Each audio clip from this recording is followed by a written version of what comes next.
Chapter 806. Early in the morning, the area outside Winterfrost City was bustling with activity. Many magic crystal cannons were escorted by soldiers as they slowly entered the eastern capital.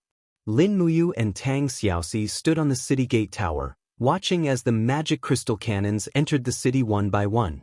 Banners fluttered in the distance. Another army had arrived at Winterfrost City. They were the demons from the Endless Forest. A Fox Clan general galloped over on his horse, cupped his fists respectfully and said, "Princess Shi, we've arrived." Tang Xiaoxi nodded. "Thank you. Where's Ling Hu Yen?" "The saint will be here soon.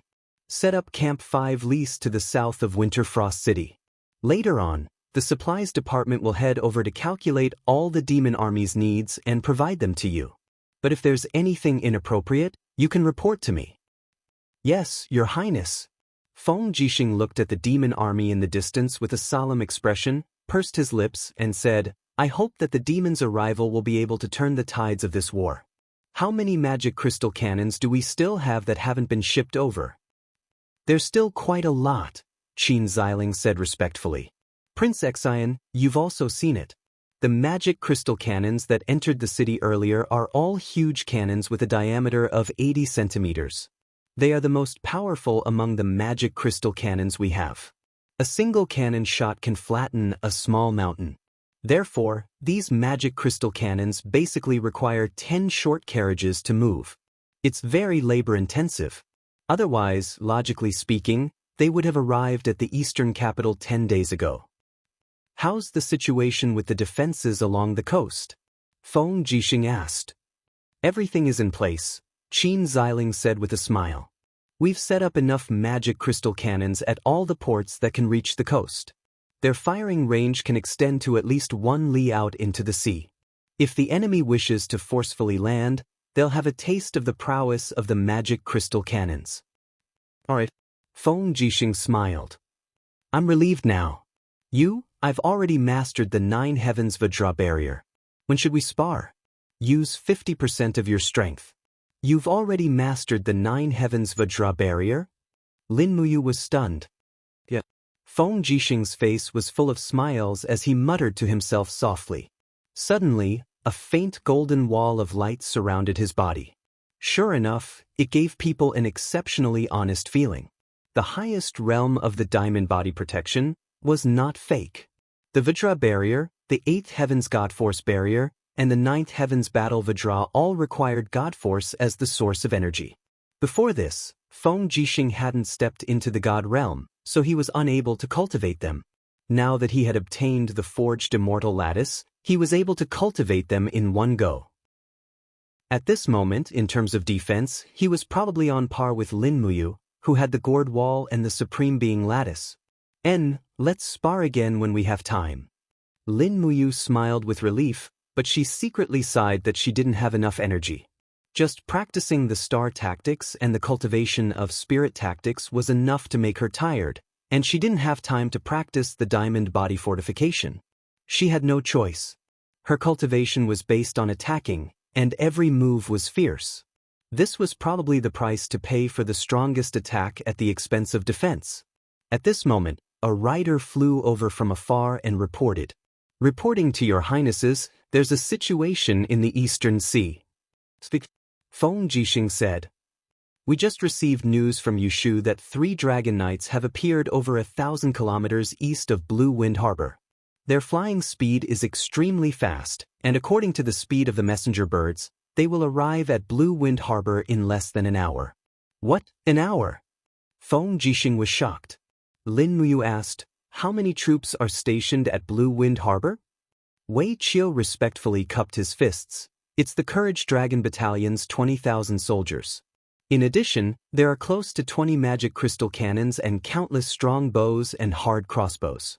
The Divine Might Battalion's encampment is less than 10 kilometers away from the Blue Wind Harbor. Duke Fan's 100,000 elite soldiers are stationed there and can be deployed at any time." Lin Muyu pondered for a moment, then asked, "Then which country are the Dragon Knights from?" "We don't know." The messenger replied.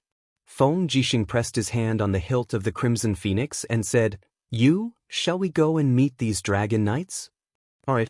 Lin Muyu ordered. Ouyang Yen, you and Sister Chu Yao stay behind to guard Winter Frost City. Big Brother Feng, Xiaoxi, and I will immediately head to Blue Wind Harbor. Wei Chou, you go to the Divine Might camp and order them to break camp and approach Blue Wind Harbor immediately. Tang Xiaoxi stuck out her tongue. 3 Dragon Knights shouldn't be enough to make us mobilize so many people, right? Who knows if it's 3 or more? Xiaoxi, don't forget, most of the Dragon Knights are at the Divine Realm. They can shatter space and fly. The moment they conceal their presence and fly over the sea, hundreds of Dragon Knights could descend upon Blue Wind Harbor in an instant. At that time, I'm afraid we will be unprepared. Yes, let's go. The 3 Divine Realm experts exerted their strength together, and 3 consecutive explosions appeared above the city. In the blink of an eye, they had already flown half a kilometer away. So powerful, Wei Chou, Citizen, Zhang Wei, and the others took a deep breath, admiring and envious. The Divine Realm, that was a supreme realm that mortals revere and yearn for. Blue Wind Harbor, a harbor that was built 5 years ago, had now developed into a small town. Due to the inconvenience of land transportation, many cities in Lingnan and North Ridge had switched from land transportation to sea transportation to save time and effort. There were countless cargo ships in Blue Wind Harbor, and at the same time, many imperial warships were stationed there. When Lin Muyu, Feng Jixing, and Tang Xiaoxi appeared in the sky above the harbor, they saw cavalry galloping past below. It was the patrol cavalry of the Longdan army camp. Their appearance for no reason added some desolate atmosphere to the harbor. Looking disdainfully at the people in the city, Tang Xiaoxi said, "Looks like the Dragon Knights haven't arrived yet." Lin Muyu nodded and spread out her spirit pulse technique. She faintly sensed the direction of a few powerful auras and said, "On the sea, let's go there immediately." The 3 of them turned into 3 streams of light and headed straight for the sea. In the East Sea, a cool breeze blew, and the waves were unrestrained. Over 10 merchant ships slowly sailed on the sea, and numerous blood-red flags with the image of a bear hung on the merchant ships. With a single glance, it was obvious that they were the ships of the Darkstone Empire, but all of them were merchant ships, and there were only a few guards. In the sky above the merchant ships, 3 huge figures flapped their wings and flew high. Dragon Knights. Among them, the leader of the Dragon Knights wore the badge of a high-ranking general. He had red hair and a handsome face full of killing intent. He looked into the distance and said with a smile, "Looks like the main force is coming to welcome us." A Dragon Knight behind him said cautiously, "Vice Commander Han Shu, are we really going to fly into the territorial waters of the Shattered Cauldron Realm? If we go any further, we might be attacked at any time. After all, we haven't signed the honorary Shang League with them yet. What are you afraid of?"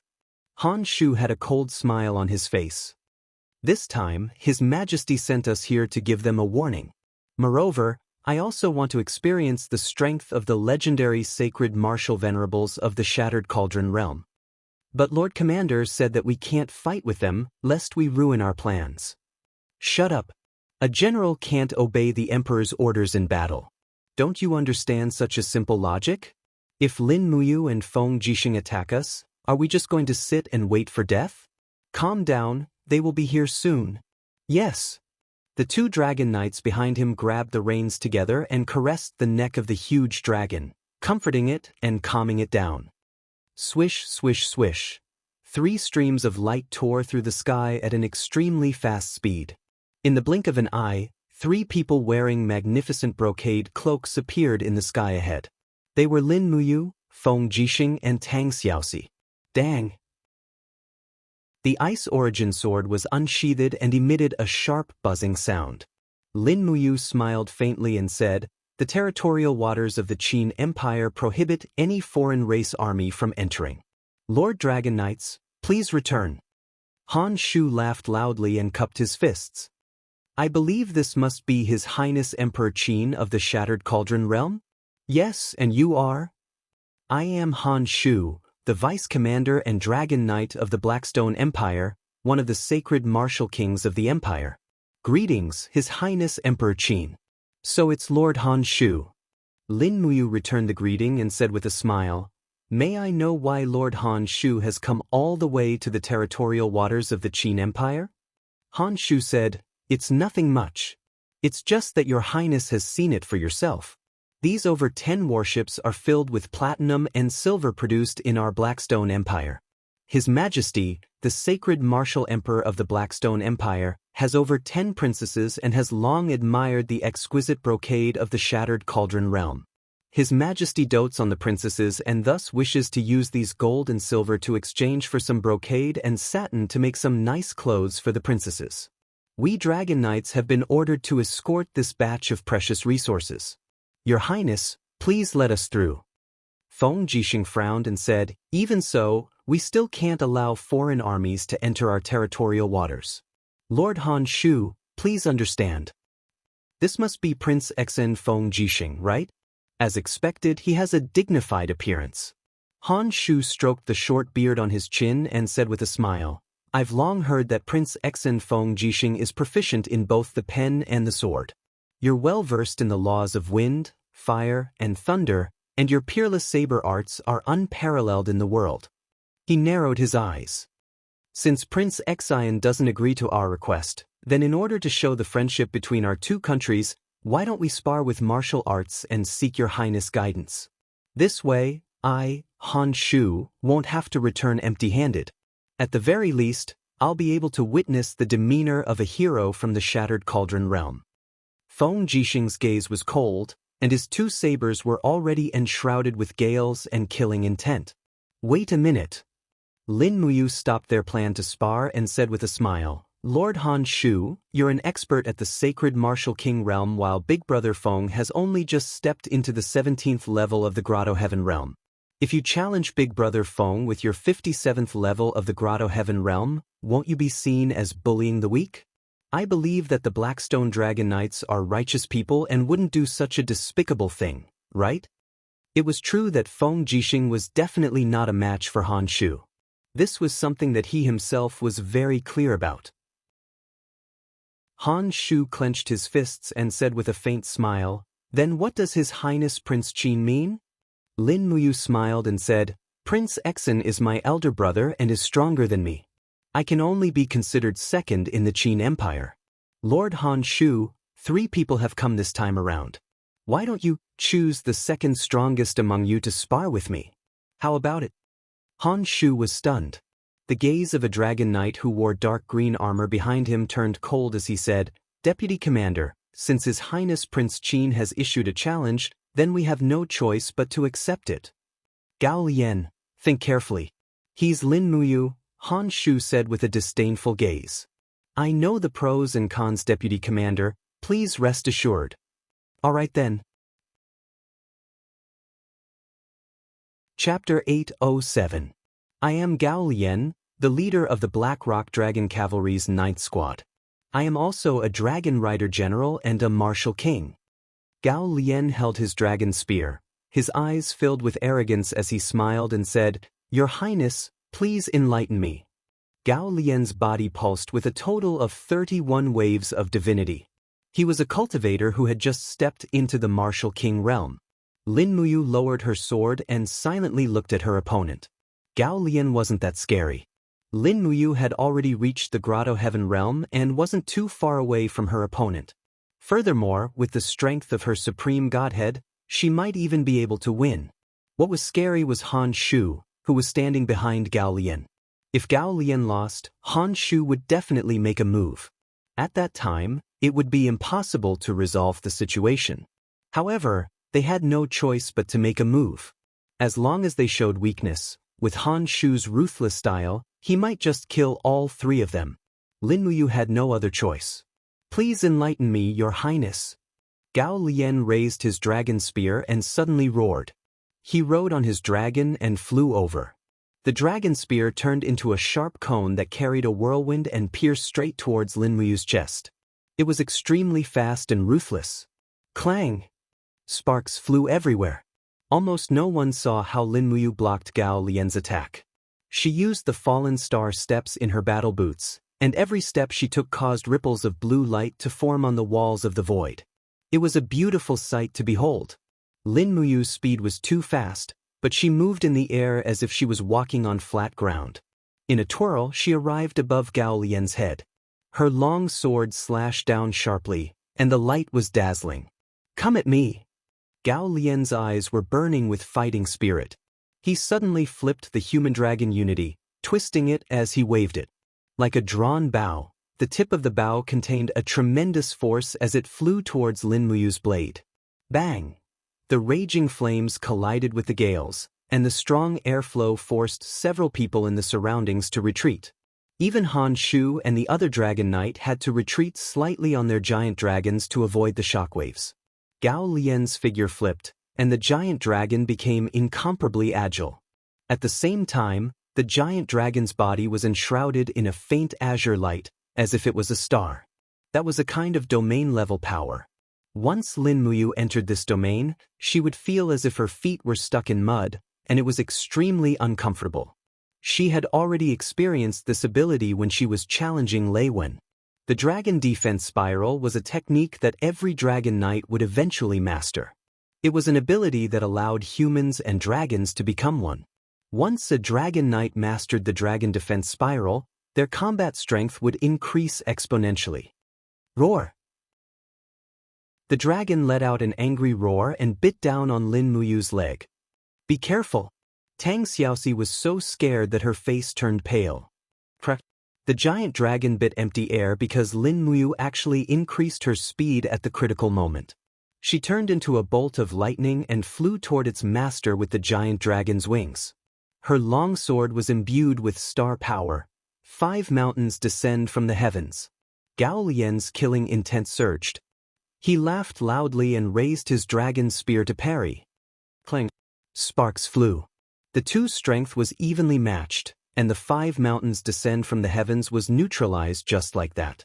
However, Lin Muyu's speed was faster, and her change of moves was also faster. As the sword in her right hand spun, her left fist was already covered in frost, and it directly hit Gao Lian's shoulder. Icy jade frost. Gao Lian's entire body trembled, and a golden ripple surged out from his shoulder. The protective wall around his body was instantly shattered into pieces, and frost rapidly gathered on his shoulder. The numbing sensation was very piercingly cold, and his speed was also reduced. Lin Muyu's movements were smooth. After that punch, her body slanted, and her entire body was like a bow that was filled with energy. Her right leg was filled with the power of the Law of Ice, and it was still the power of icy jade frost. After Yang Li's Law of Ice cast Immortal Lattice was tempered, Lin Muyu's attainments in the Law of Ice had greatly increased. Every strike was forceful and powerful, and it was clearly not something that Gao Lian could withstand. Her battle boots kicked Gao Lian's neck without any hesitation. The strength of this kick was so great that Gao Lian's body was about to fly off the back of the giant dragon. However, the Dragon Imperial Battle Spiral forcefully pulled him back, and he tumbled along with the giant dragon, cutting a sorry figure. Woo! The giant dragon let out a sorrowful cry.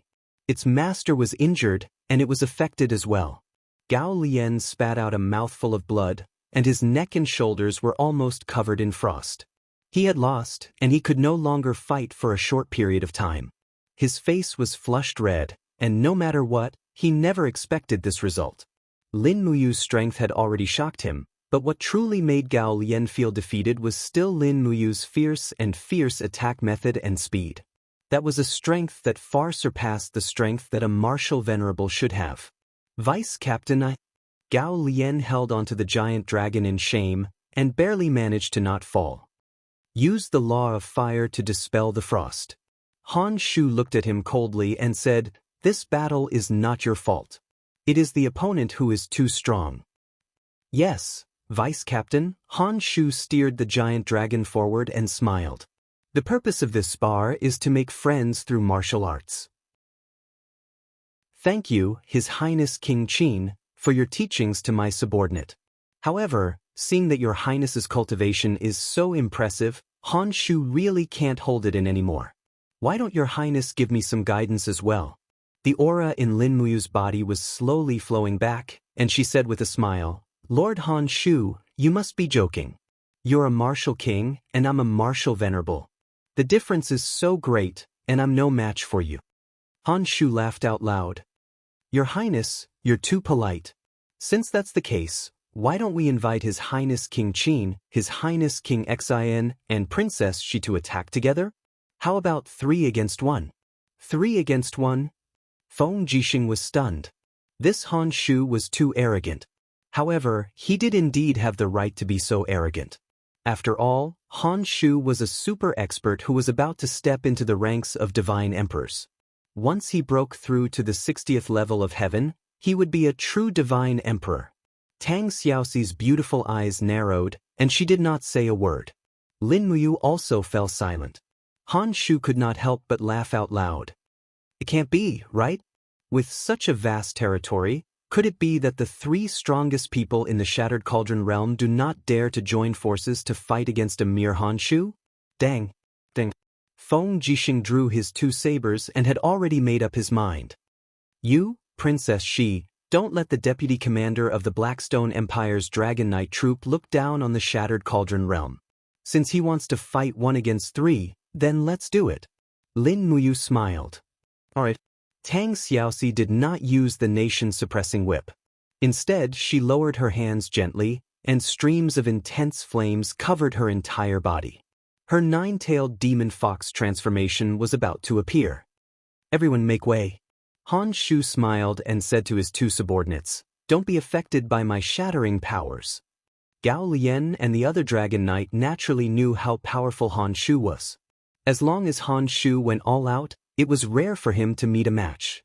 Although the 3 people in front of them could summon the wind and summon the rain in the Shattered Cauldron realm, they would most likely be defeated if they really went against Han Shu. The air seemed to be filled with suffocating air currents. Perhaps because the air currents were no longer flowing, the entire space seemed to have become a prison. That was a domain that was stronger than any of Lin, Feng, or Tang's domains.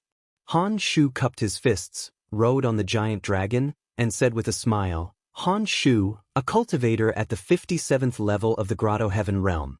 My ultimate technique is called Heaven Shattering Fist, and it uses the power of spatial laws. Please enlighten me.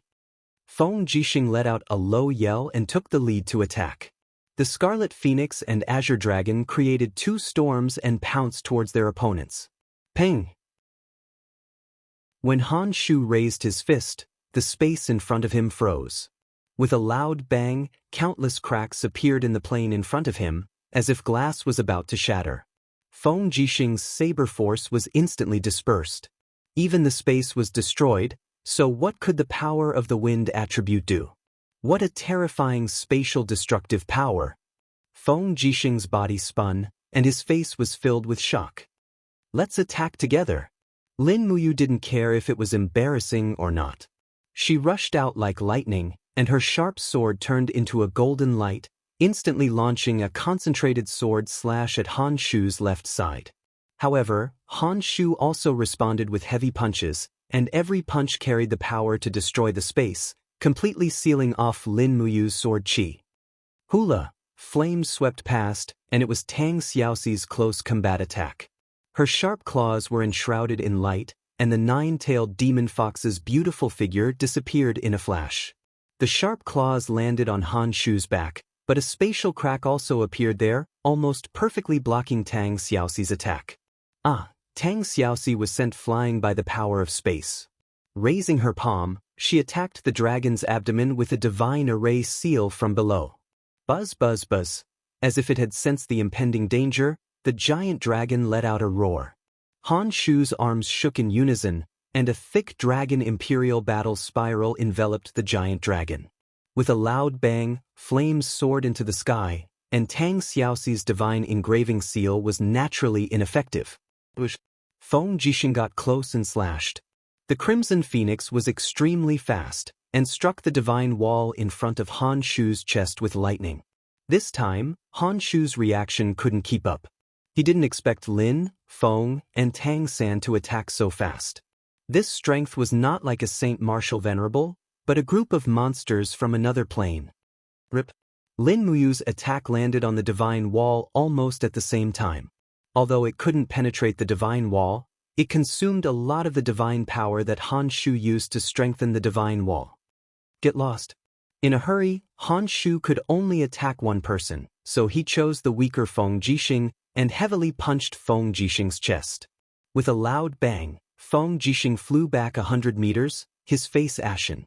The fighting Vajra's protective divine power couldn't even withstand a single punch from Han Shu. Now is the time, Feng Jixing said sadly. In just half a second, when Han Shu raised his head again, he saw a long sword surrounded by pure divine power of the law of fire. It was Lin Muyu's dragon flame spiral break. The divine wall was broken in one blow, but the power of the spiral break was also exhausted. You're dreaming! Han Shu roared. Under the impact of the air wave, Lin Muyu's body seemed to be imprisoned.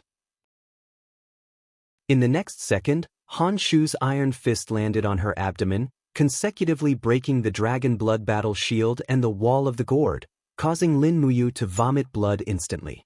However, a golden vine wrapped around her arm, tightly wrapping around Han Shu's neck.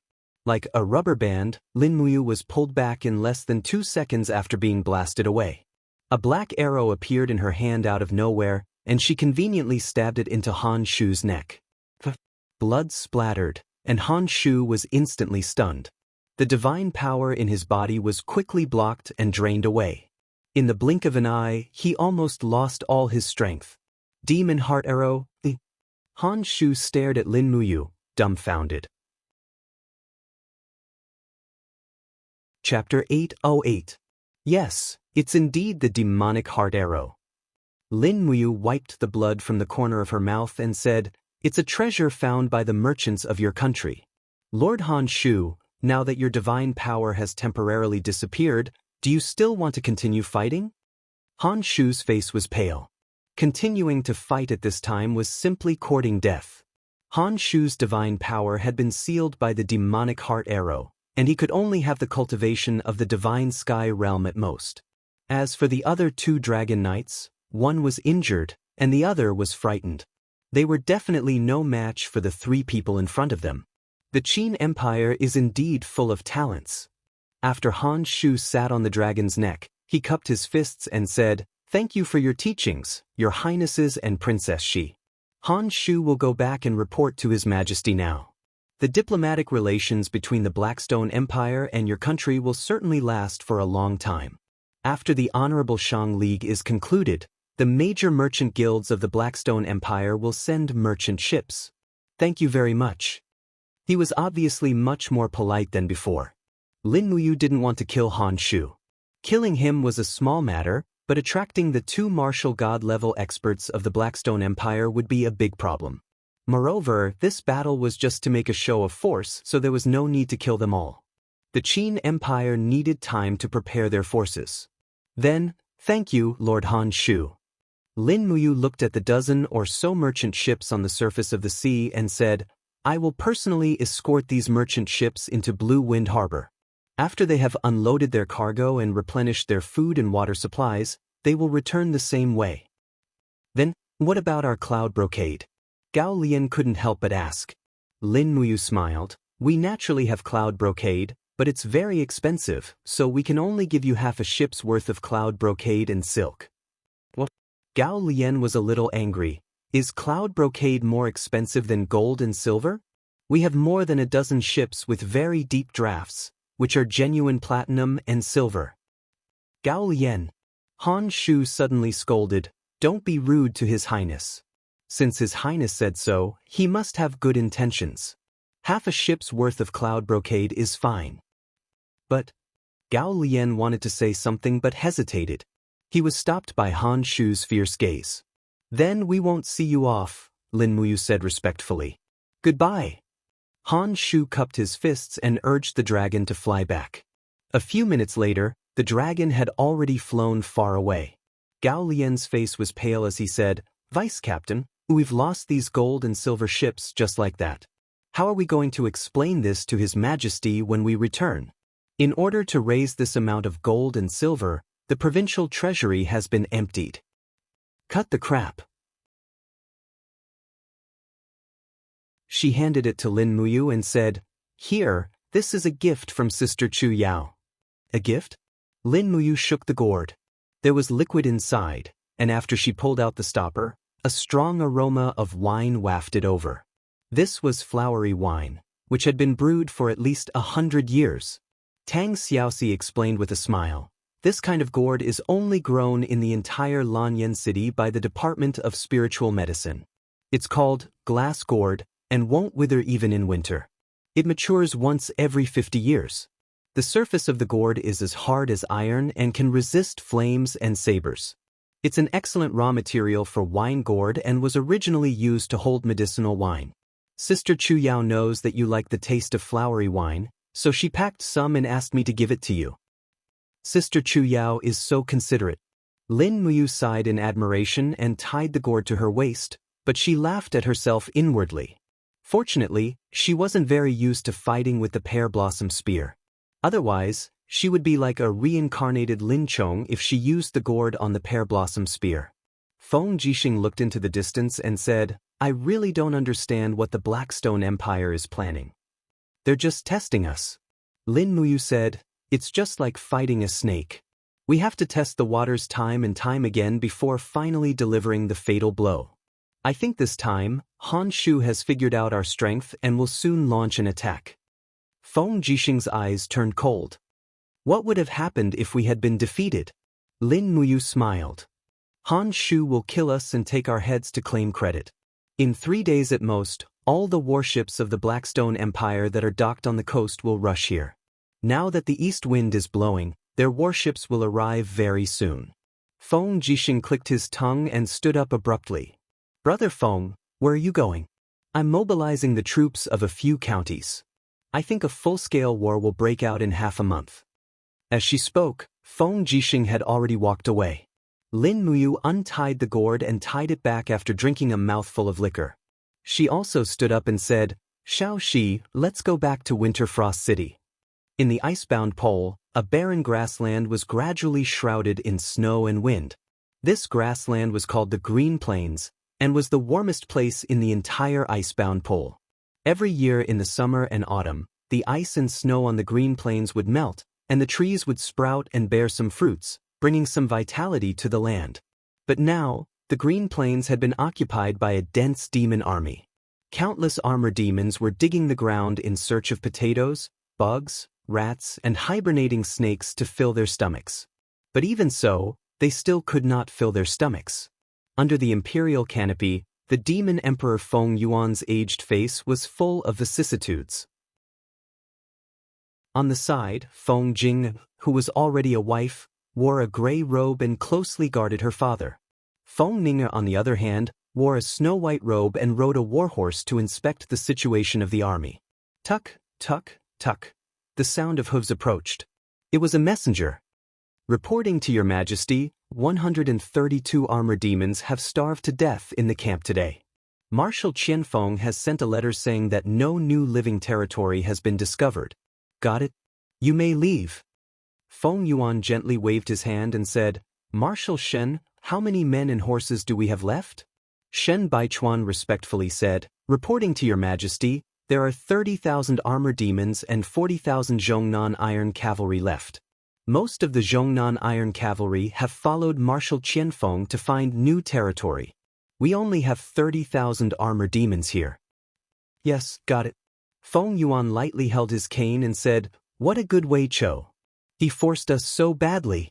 As long as Marshal Qianfeng finds a new territory, we will definitely make a comeback and make them pay with blood.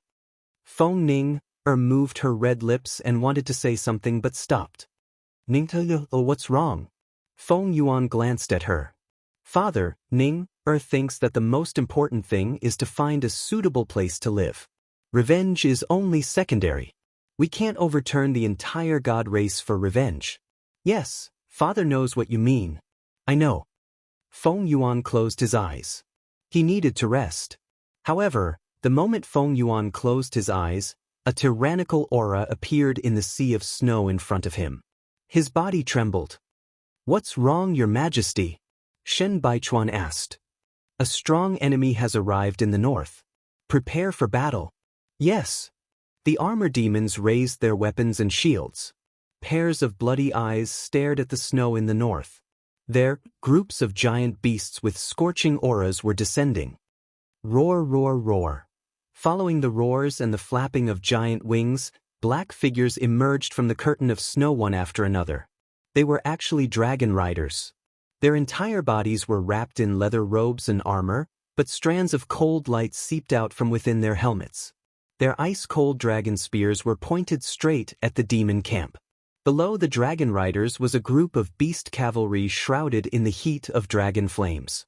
The mounts looked like fierce tigers, but they weren't. The cold swords were ready to be fired. "They are," Feng Yuan gritted his teeth and said with a trembling body, "Could it be that the heavens want to destroy our god race?" As the war drums sounded, the armor demons rushed toward their opponents in a dense mass. In the sky, the giant dragons flapped their giant wings and opened their mouths to spit dragon flames on the ground. The crowd of armor demons turned into a sea of fire. The power of the god-state warriors crisscrossed in the sky. The cold wind and snow intertwined, playing a sad song of destruction. The demon race was finished. Chapter 809. Snowflakes drifted between the sky and the earth. The snowfield stretched as far as the eyes could see. The cold wind was blowing, making the warhorses snort. A group of fatigued cavalrymen unloaded their armors and hung them on the sides of their horses. Even the demon battle flags had been crooked. They zigzagged on the snowfield and tried their best to avoid ice caves and icebergs. Otherwise, the horses would not be able to pass through.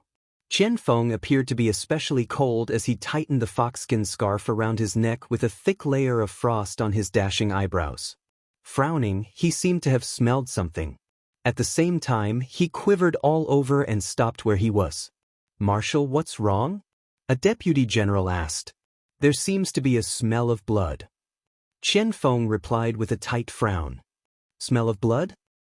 How far is His Majesty's encampment from us?" 5 miles at most. Qianfeng became a bit restless as he abruptly whipped his warhorse and shouted, "Cavalrymen in the vanguard, follow me at full speed. Hurry up, everybody, drop your armors and march at full speed." The group of high-level demon cavalrymen became dumbfounded. Closely after that, they whipped their horses and followed Qianfeng. The hooves of the horses clattered against the layer of ice, creating a creaking sound. With over 1,000 cavalrymen marching together, it was as if there was an earthquake. Even the layer of ice began to crack, as if it would collapse at any moment. The smell of blood grew increasingly intense.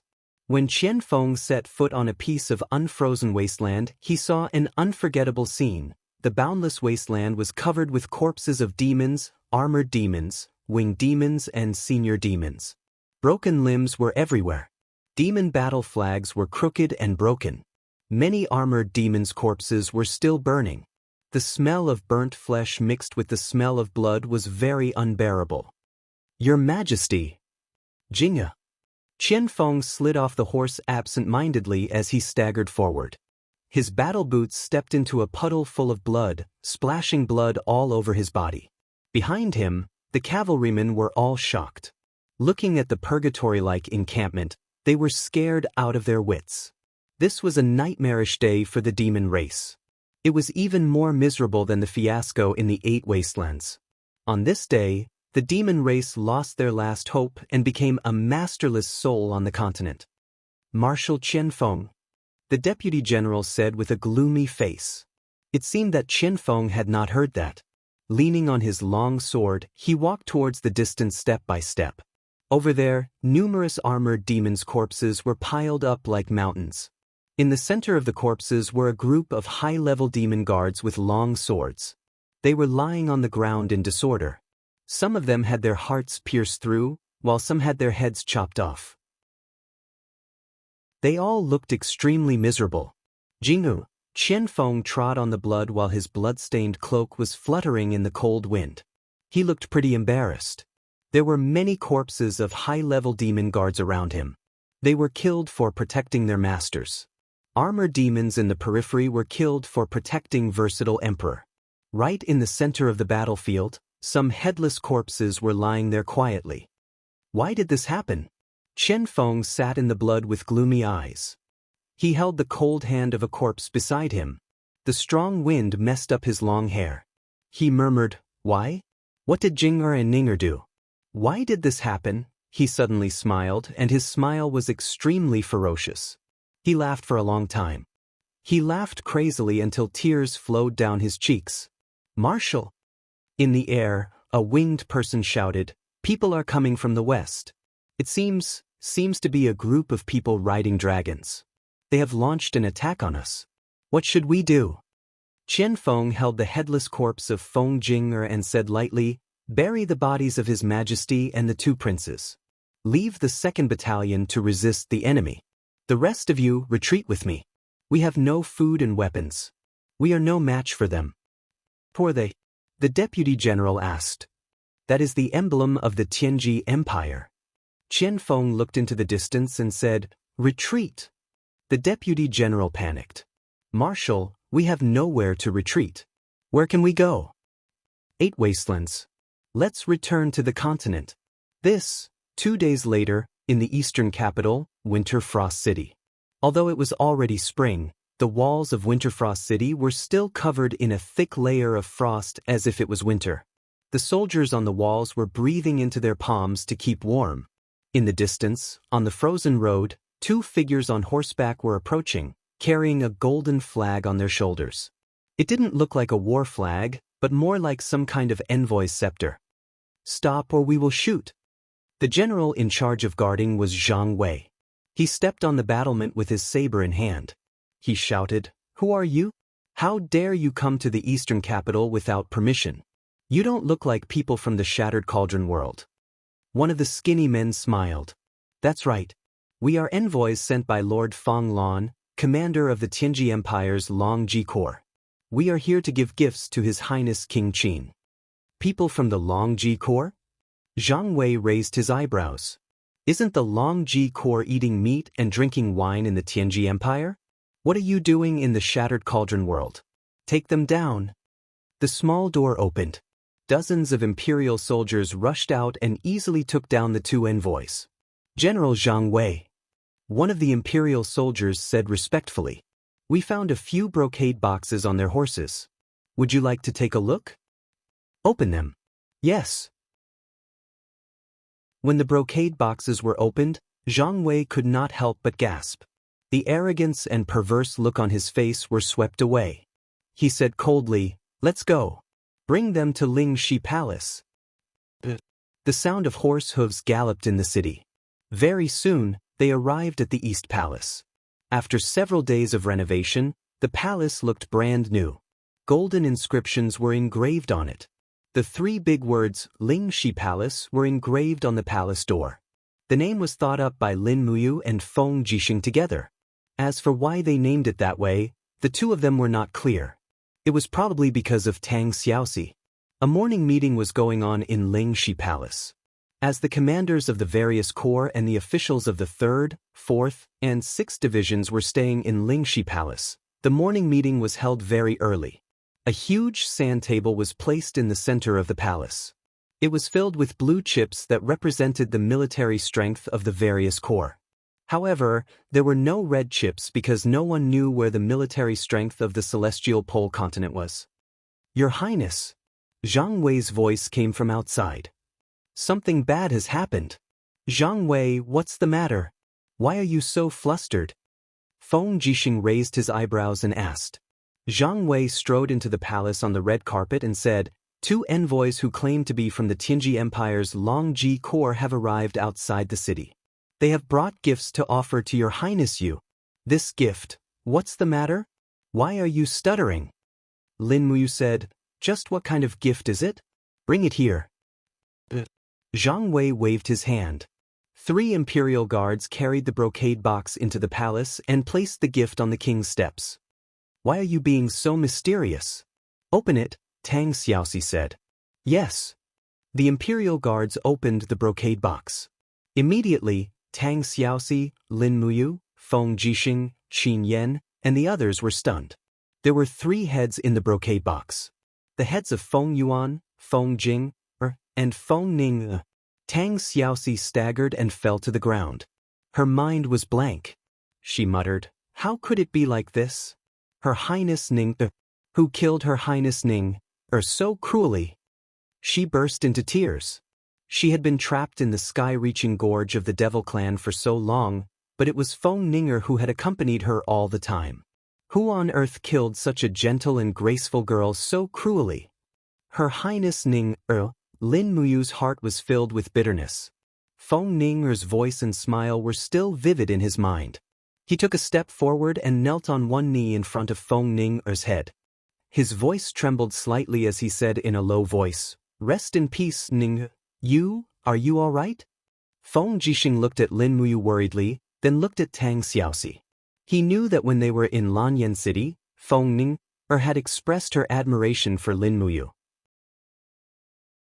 This kind of feeling was indescribable. Although they were not fated to be together, Lin Muyu definitely did not feel good seeing her being killed so cruelly. Reaching out to close the brocade box, Lin Muyu could not bear to look anymore.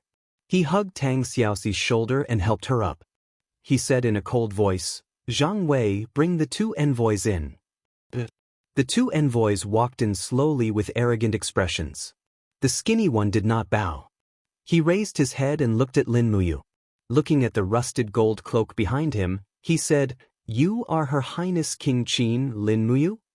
"That's me." Lin Muyu's gaze was calm. He said, "When did the Longji Corps come to the Shattered Cauldron world?" The envoy laughed. "When your highness was in a deep sleep." Feng Jixing narrowed his eyes. "There's no need to think about it. You guys actually went to the Devil Race's territory first. The Longji Corps must have come from the land bridge in the extreme north. But what I find strange is, how did you guys manage to cross the land bridge in the wind and snow that mortals can't endure? Even a sacred region expert would be frozen to death on the land bridge, let alone you guys." The envoy cupped his fists and smiled. "You must be Her Highness King Exin, Feng Jixing. It's actually very simple. The dragon race is the race closest to God. The dragon race can use dragon flames and dragon imperial battle spin to help our soldiers survive the harsh cold. Right now, the 400,000 soldiers from the Longji Corps and the Luji Corps have gathered in the desert north.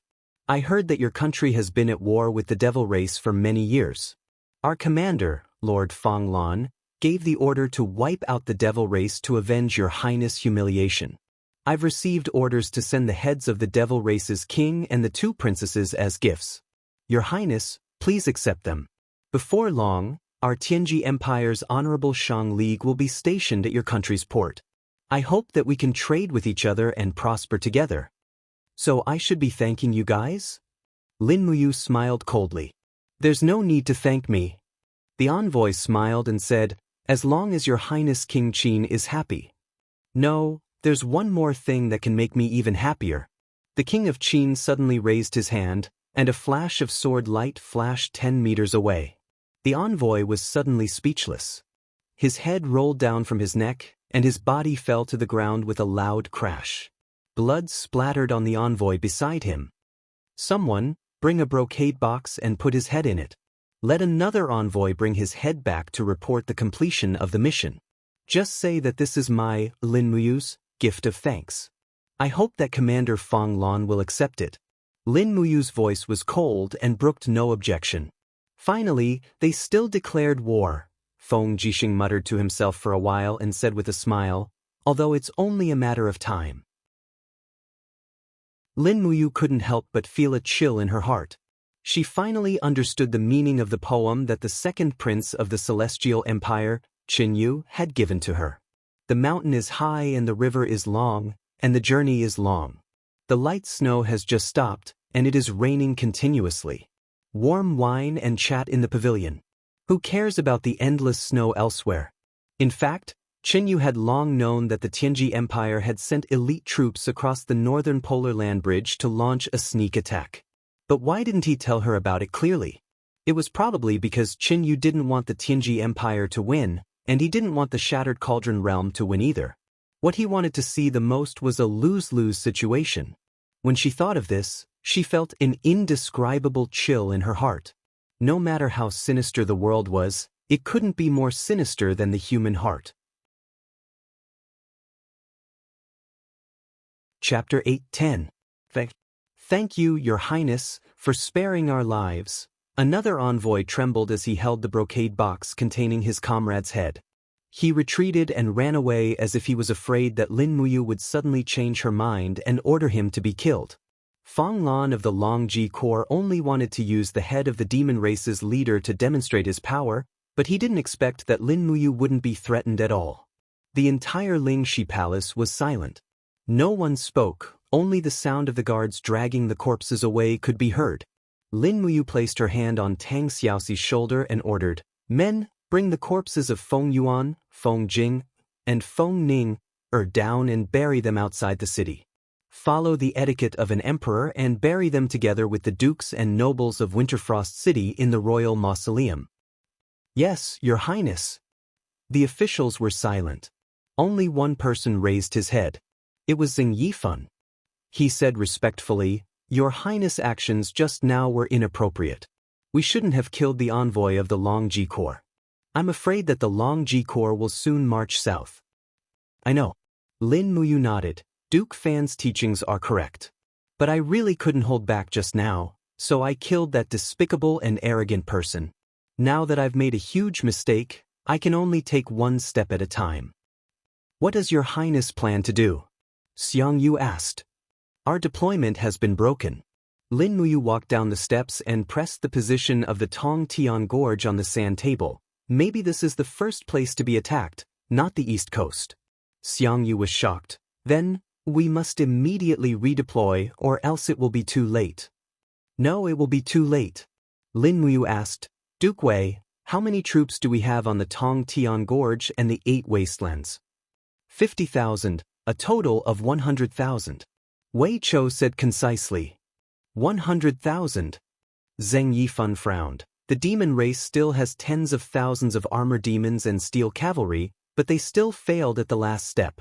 I'm afraid that the 100,000 soldiers of the Empire may not be able to stop the 400,000 soldiers of the Tianji Empire, right? That's true, Lin Muyu said. The Steel Blade Army is willing to head to the 8 wastelands to defend against the enemy. Luo Exen cupped his fists and said, "No need." But just now, the envoy also said that there are 400,000 soldiers of the Tianji Empire. What he said might not be true. Lin Muyu took a deep breath and said, "I've been to the icebound pole once, and it's indeed very cold. Mortals can't withstand that kind of temperature at all. The continental bridge is actually the continental shelf that connects the 2 continents. Although it's flat ground, the temperature is too low, and there's no food there. There are glaciers everywhere, and chariots can't pass through at all. Let me ask you, how could the 400,000 troops of the Tianji Empire cross the continental bridge? The Tianji Dragon Riders only have around 210 people, and they still need to leave some Dragon Knights behind to guard the border. That's why there are no more than 100 Dragon Knights here. 100 Dragon Knights are not enough to provide protection for an army of 400,000. He frowned and said, "According to my estimation, the Longji army will at most have 20 to 30,000 people. It is impossible to have more, but there might be more than 100 Dragon Knights. It is more troublesome." Zheng Yifan said, "Then how are we going to defend now? Will they attack the Empire's garrison in 8 wastelands?" "They will, and they definitely will. But the main force of the Tianji Empire will definitely come from the sea, this is certain." Lin Muyu stretched her arms and said, "This is just my personal guess. If anyone has any opinions, you can say it." Xianxia said, "The most important thing now is to inform the Empire's garrison in 8 wastelands to strengthen their defenses, to prevent the Longji army from sneaking an attack." Lin Muyu nodded. "Wei Chou, send someone to send 10 letters immediately, just in case there are any mistakes along the way." Other than that, Lin Muyu muttered, "Pick 10,000 elite cavalry from the Longdan army camp, bring magic crystal crossbows, and set off as fast as possible to reinforce 8 wastelands. I will go personally." Zheng Yifan was stunned. "Your Highness, you are the commander-in-chief of the 3 armies, you can't go personally." "It's all right, Master Fan." Zhen Yifan frowned, but Zhen Fong smiled at the side. Father, it's all right, Your Highness Yu is skilled and bold, and the Tianji Empire has sent out the dragon riders. I'm afraid that only Your Highness Yu can go to 8 Wastelands personally to control the situation. Yes, that's the only way. Zhen Yifan cupped his fists. Your Highness Yu, please be careful. Don't worry. Lin Muyu glanced at Tang Xiaoxi, Feng Jixing, Qin Yan, and the others and said, I will go to 8 Wastelands. Xiao Shi and Brother Feng stay behind to preside over His Highness Feng Ning-er's funeral. You must not be lacking in etiquette. Feng Jixing frowned. You are in a hurry to go to 8 Wastelands. I'm afraid it's not as simple as defending the Northern Territory, right? As expected, nothing can be hidden from Brother Feng. Lin Muyu lowered her voice and said, There are 3 people in the demon race that we are most afraid of, Feng Yuan, the Saint Master, and Qian Feng, but they only sent us Feng Yuan's head. What does this mean?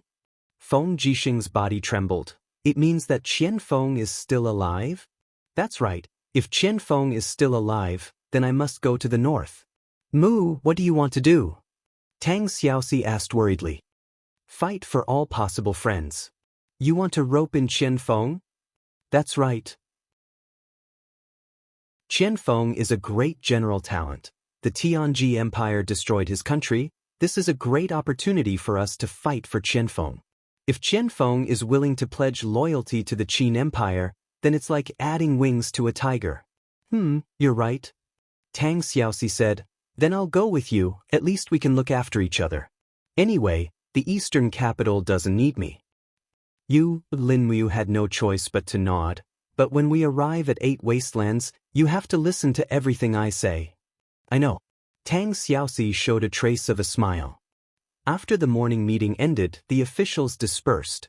Everyone was anxious, and many officials were whispering. When the 2 envoys from the Tianji Empire arrived in the morning, it was tantamount to the 2 countries tearing off all pretenses, and an all-out war was about to break out. The rare few years of peace in the empire had passed, and in the blink of an eye, an unprecedented storm was about to come. Outside the city, the sound of horse hooves could be heard. 10,000 elite cavalrymen of the valiant Dragon Legion went into battle with light gear. They took off their armors, and only carried swords and magic crystal crossbows. They even only brought a day's worth of dry rations. Along the way, they passed through the provinces of the empire, so it was not a problem to replenish their rations. Lin Muyu took off the Wangju cloak and changed into a white imperial robe armor, looking as handsome as before. Riding Snowwalker, she accompanied Tang Xiaoxi and left the eastern capital with the cavalry. Wei Chou and Bai Yin followed closely behind. On the city wall, Sidu Sen and Sidu Shui watched as the crowd left. Only the 2 of us are left again. Sidu Sen said angrily, Good things always happen first for Wei Chou. It's so infuriating. Sidu Shui giggled. It's not necessarily a good thing to go against the dragon riders. Don't you think so, Ouyang Yan? Ouyang Yan, on the other hand, looked into the distance absent-mindedly. After a long time, she murmured, Tang Xiaoxi's crimson brocade dress is so beautiful. Sidu Shui. Wu, the flames in the illusion soared into the sky, burning every inch of the girl's skin and soul. She curled up in a corner and wailed in a low voice, enduring the pain that ordinary people could not bear. This was the 3rd day since Xin entered the Lost Paradise, and it was also the last day. The entire ice crystal looked like it was about to melt, and the hall was also brightly lit. Claude's body was enshrouded in holy light, and he looked at Xin in the Lost Paradise with a stern gaze. A cast immortal godhead slowly flew out of his will see and floated in the air, emitting divine power as it poured the soul-forging profound energy into the Lost Paradise. As the ruler of a region, the supreme god of the Western divine realm, Claude had always been ashamed of the grade of his godhead. He could not bear the fact that the dignified ruler only had a mere caste immortal godhead. So when he saw Xin's overgod godhead almost breaking out of its cocoon in the Lost Paradise, his eyes flashed with greed. Lord Ruler! Behind him, Shi Yan knelt on one knee, and her voice woke Claude up, pulling him back from his greed. Oh, it's Shi Yan, what is it? Claude asked calmly. It's already the 2nd day. The ruler must have used up a lot of his divine power. Xian looked up at him and said, "Please rest, ruler. Shi Yan will help you look after the lost paradise." As she spoke, she glanced at Xin in the lost paradise and said, "If you continue, I'm afraid Xin won't be able to hold on much longer. She'll turn to ashes." Claude smiled. If she can't even withstand this level of test, then she doesn't have the right to be the golden-winged battle angel of the Western Divine Realm. "Alright, I'm going to rest for a while. You watch over her." "Yes." "Xian." "Lord Ruler, what is it?" "Don't be biased. No one can save Xin, only she can save herself. Do you understand?" "Yes, your subordinate understands." "Then I'll go. I'll be back in 2 hours." As soon as Claude left, Shi Yan floated over to the lost paradise. Looking at Xin, who was about to turn into a soul, she couldn't help but feel heartache. "Poor girl," she murmured. "Did fate torture you so much just to give you a new life?" But Xin couldn't sense Shi Yan's words. Her sea of consciousness was becoming blurry, and all of her memories were about to disappear into the lost paradise. If a person lives without emotions, then they aren't fit to be human, and they aren't fit to be a god. Shi Yan murmured in a low voice. Suddenly, some powder flickered in her hand and fluttered into the lost paradise like willow catkins. The powder passed through countless boundaries and finally seeped into Shi Yan's body, making her no longer so painful and becoming peaceful. "Shi Yan." A voice came from behind. It was Eva. Shi Yan was startled. She didn't turn around, but her face was deathly pale. "Don't worry. I won't tell the ruler." Lao Hua stood side by side with her and smiled. "Is that the powder of the red spider lilies?" "For Xin, you've really gone to great lengths." Chapter 8:11. The fire grew fiercer and fiercer, and the entire lost paradise had become a sea of crimson flames. Xin's body had disappeared, and only a few rays of light could be seen floating above the lost paradise. That was the power of her soul. Her soul form was already being reconstructed.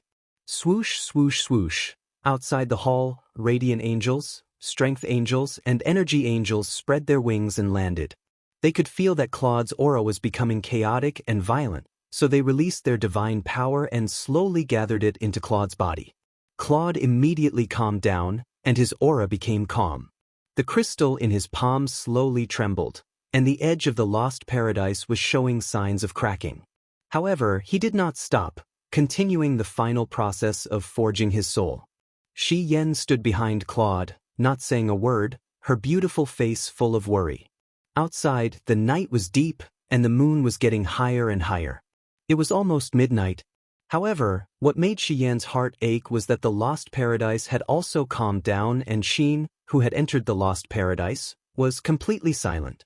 She seemed to have stopped resisting. "What's going on?" she muttered. Eva gritted her teeth. She can't be unable to bear the power of the ruler and have turned into ashes, can she?" The flames in the lost paradise burned fiercely, but they were extinguishing. The final process was finally over. Claude didn't say a word and looked at the lost paradise coldly. To his despair, he discovered that the lost paradise's spiritual power had been depleted. It was no longer a divine weapon and had been reduced to a mortal-grade ice crystal. Xin. In the distance, the other 9 participants were also waiting for Xin to break out of the cocoon. Terralyn looked worried.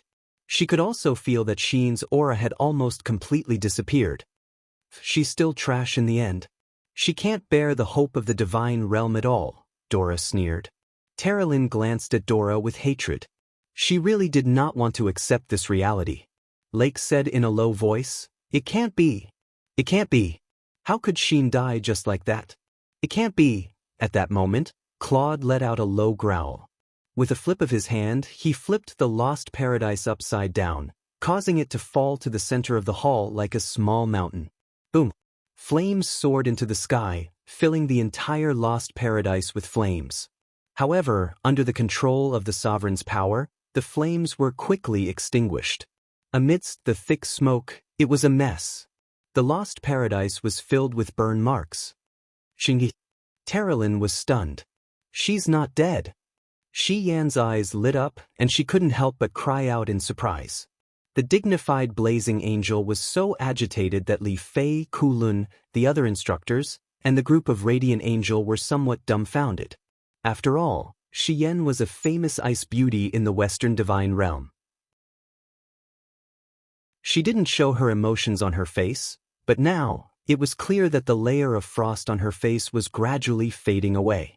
Amidst the ashes of the lost paradise, the young girl sat there like a jade statue hugging her knees. Her face was almost completely buried in her arms, making it impossible for anyone to see her clearly.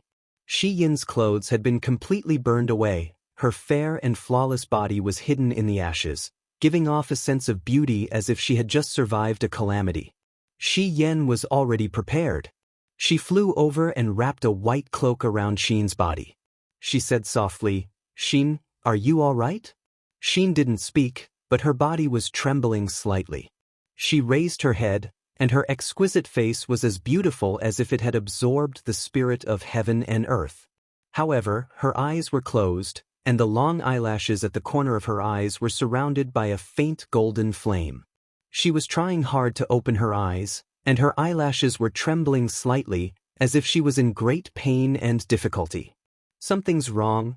Claude, whose whole body was shrouded in a dark light, narrowed his eyes and said, "Shi Yan, be careful." Shi Yan was startled. At this moment, Xin's eyes finally opened, and a golden flame seemed to devour everything from her eyes.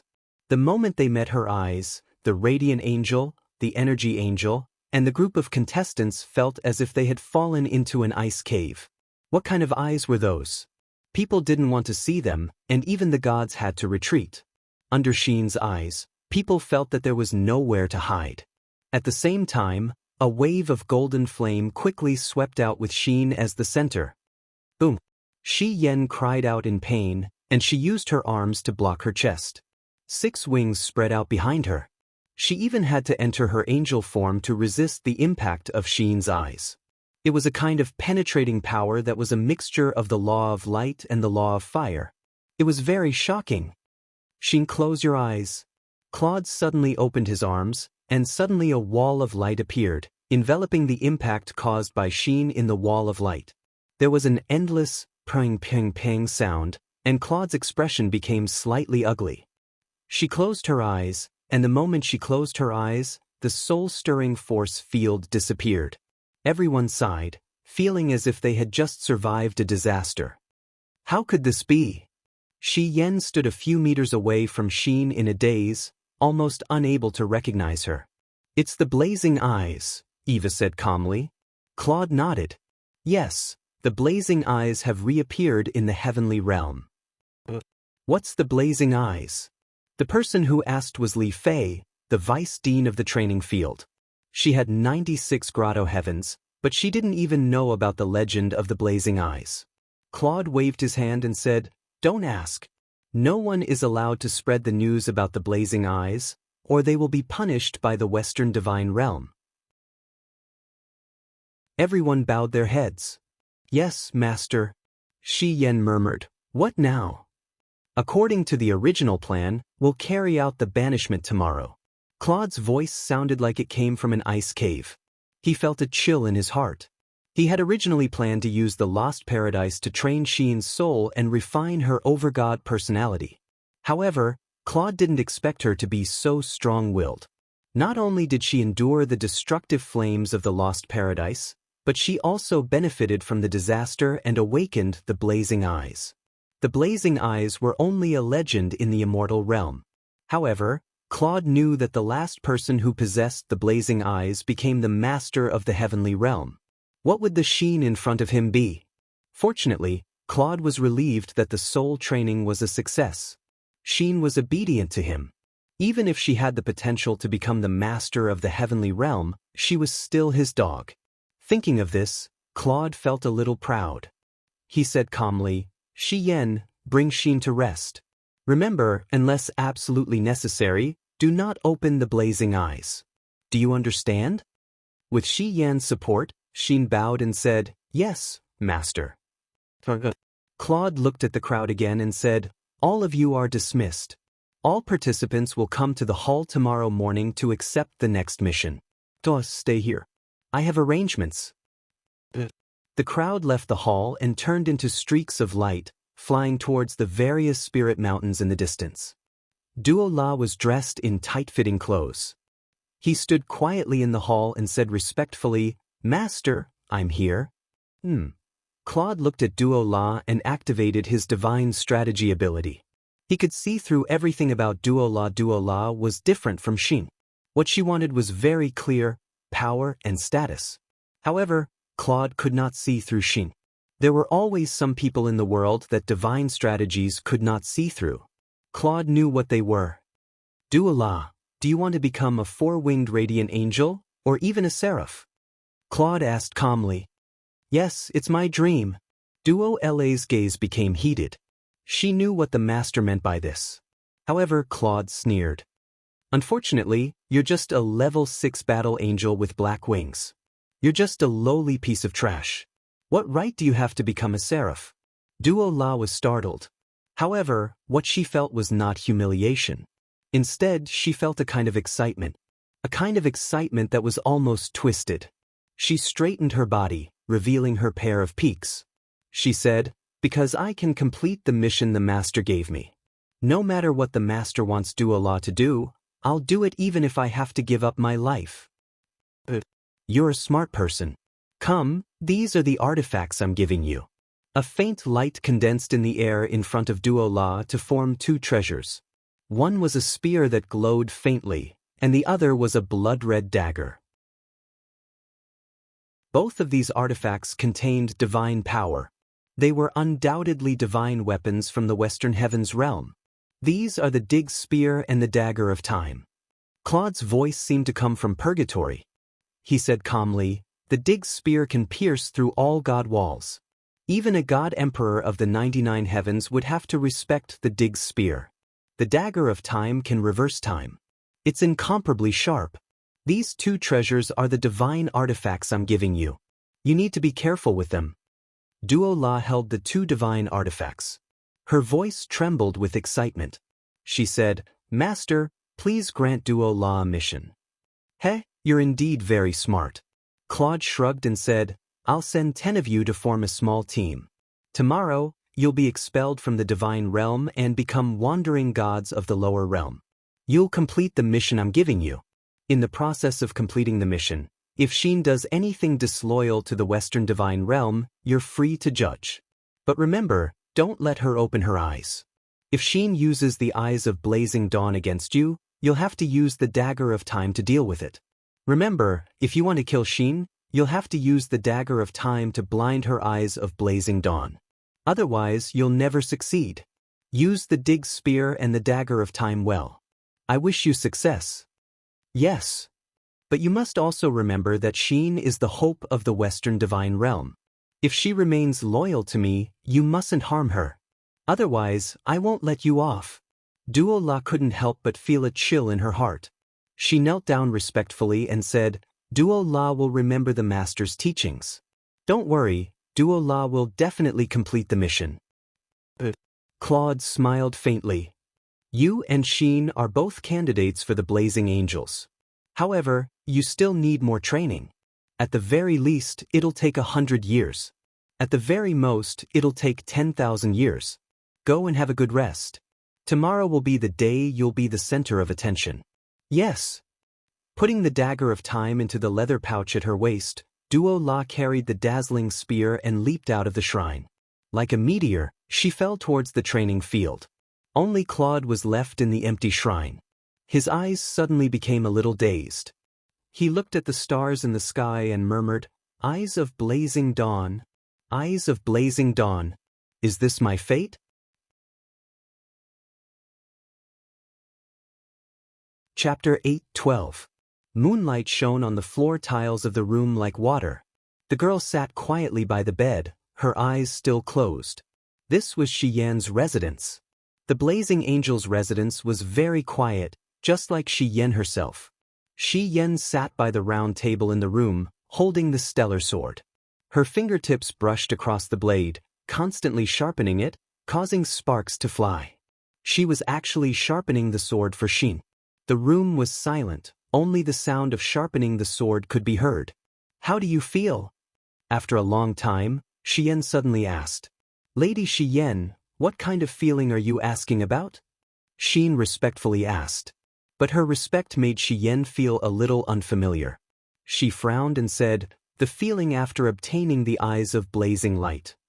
"I don't know." Xin shook her head and said, "This is a divine gift, but I can't use it well.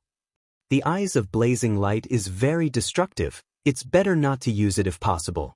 Shi Yen smiled meaningfully and said, "Xin, do you still remember who you are?" "I remember. I am a level 7 golden-winged angel of the Western Divine Realm, one of the gods under ruler Claude." Her voice was calm, but it was not to be questioned. Shi Yen couldn't help but feel a little pain in her heart. Could it be that the powder of the red spider lily didn't leave behind any memories? "That's good. It's good to forget everything." Shi Yen stood up and put down the sword, saying, "Only by forgetting everything can you let go. Only then will you be able to live freely. Perhaps this is the best result for you." She stood up and was about to leave when her hand was suddenly pulled. It was Xin. Her speed was unbelievably fast, and she had silently approached Shi Yen. "What is it?" Shi Yen raised her eyebrows and looked at her. "Thank you," Xin said with her eyes closed. "Thank you, Sister Hyan, but I can't say too much." Shi Yen was overjoyed, but she suppressed her joy and nodded, "Yes. Be yourself. I will send you off tomorrow. In the future, I will always bless you, Qinin." "Qinin?" Xin was startled. "Why did you call me that?" "You'll naturally understand in the future. I'm leaving now. Tomorrow morning, someone will come to pick you up and bring you to the shrine." "All right." Xin did not speak again, and neither did Shi Yen. They both knew that it was best for each other to remain silent. As Shi Yen slowly flew towards another shrine in the spirited mountain, Xin could not see her off and could only sense her direction with her spiritual sense. Fortunately, after the torment in the Lost Paradise, not only did Xin obtain the eyes of blazing dawn, but her spiritual sense, hearing, and smell had also greatly improved. At least, it was not something that cultivators of the same level could compare to. Under the moonlight, she quietly walked back to her room and lay on the bed, burying her face in the pillow.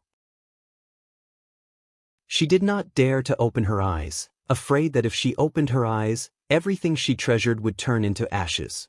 The eyes of blazing dawn was a holy artifact formed from flames and light.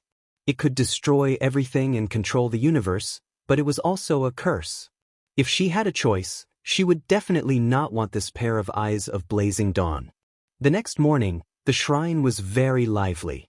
Almost all the four-winged angels had arrived, and the two seraphim, Shi Yen and Eva, had also arrived. When Xin, Terralyn, Dora, and the others arrived, Claude also appeared. Terralyn stood under a huge stone pillar, staring at the spear in Dora's hand. She could not help but exclaim, "That's the spear of Diggs? How is that possible? Isn't the spear of Diggs the weapon of the ruler? How could it be in this woman's hands?" Dora sneered and did not respond. Lake whispered, "Terralyn, don't speak, the ruler is here." In the sky, golden clouds slowly gathered. Claude stepped on the clouds, surrounded by a group of radiant angels. He looked down at the 10 final winners of the God's Chosen Trial and said, "You are all the pride of the Western Heavens, but today you must accept your destiny, exile. From today onwards, you are no longer battle angels, but banished angels." Lake was shocked. "Exile?" Zhou Shimin also looked shocked. "Lord Ruler, why did you exile us?" "This is the destiny of your generation of battle angels." "Don't ask too much," Claude said indifferently. "From today onwards, the 10 of you only need to listen to Xin. She is your captain, and Dora is your vice-captain. Although there are only 10 of you, you shoulder the future of the entire Western Heavens. Follow me, I will take you to the Star Cave, and your exile will begin there. Xin, Dora, do you understand?" The two girls bowed respectfully. Claude, however, spread his arms wide. Suddenly, a powerful wave of telekinesis enveloped them and penetrated Xin and Dora's mental defenses. Immediately, The two of them felt as if they were under his control. A powerful wave of will was forcibly injected into their minds, as if it was an order that they couldn't defy. Within 3 years. Xian panted heavily, her face pale. Dora continued her words and said softly, "Help the celestial pole continent, destroy the shattered cauldron realm, and seize the sovereign's godhead. All right, don't speak. The 10 of you, follow me." With his hands behind his back, Claude proudly flew towards a spirit mountain in the distance. The star cave was a pitch-black and deep pit that led directly to a plain outside of the god realm. The divine spirits of the Western god realm who were severely punished would be thrown into the star cave, and the extremely strong power of the universe would send them to another realm, but it would definitely not be the god realm. Once you enter the star cave, you will be involuntarily sent to another plane. Therefore, hold each other's hands until the end, understand? Yes. Terralyn quickly held onto Xian's hand.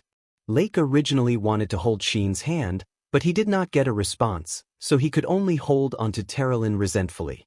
As for Dora, she seemed to be on good terms with the others. In the end, it was Zhou Shimin who was the link between the two forces in the team. Claude's gaze turned gentle. He spread his arms and said with a smile, "Go, my children. I hope that you will become true experts and become the pride of the divine realm." The 10 of them leaped up together and floated in the air. Then, they slowly descended into the star cave. Very soon, the tearing force in the star cave became stronger and stronger, to the point that they could no longer stand steadily and fell into the dark space together. Light flashed before their eyes. Hundreds of meters in the star cave was equivalent to passing through countless planes. Xian had the highest cultivation among them, so she felt the least pulled by the star cave. She held onto Terralyn's hand tightly. Terralyn, on the other hand, was very flustered. She had never experienced such a space before. Sure enough, it was as if she had been banished, becoming an abandoned existence in the divine realm. "Where are we going?" Luo Fei, who was in the crowd with a shield on his back, asked loudly. Luo Fei was a very inconspicuous person. His results had always been outside the top 10, but in the last 2 trials he had performed outstandingly and entered the top 10 with a light attribute defensive martial art. "I don't know." Dora held her companion's hand in one hand and the Dig's spear in the other. "The ruler banished us, but he didn't specify where we should go. Perhaps we have to find this place ourselves." Xian's heart stirred, and she quickly searched through the passing planes. Sure enough, there was a somewhat familiar one. She hurriedly pulled on Terralyn's hand and struggled to get closer. As a result, with Xian's pull, everyone followed along. The gravitational force grew stronger and stronger, and soon, everyone deviated from the star cave's trajectory and fell straight into another plane. Whoosh, whoosh, whoosh, starlight flashed before them, making it almost impossible to see anything clearly. Plane cracks continued to appear, and after an unknown amount of time, their eyes suddenly lit up, and they fell uncontrollably into the dark earth. Bang, bang, bang.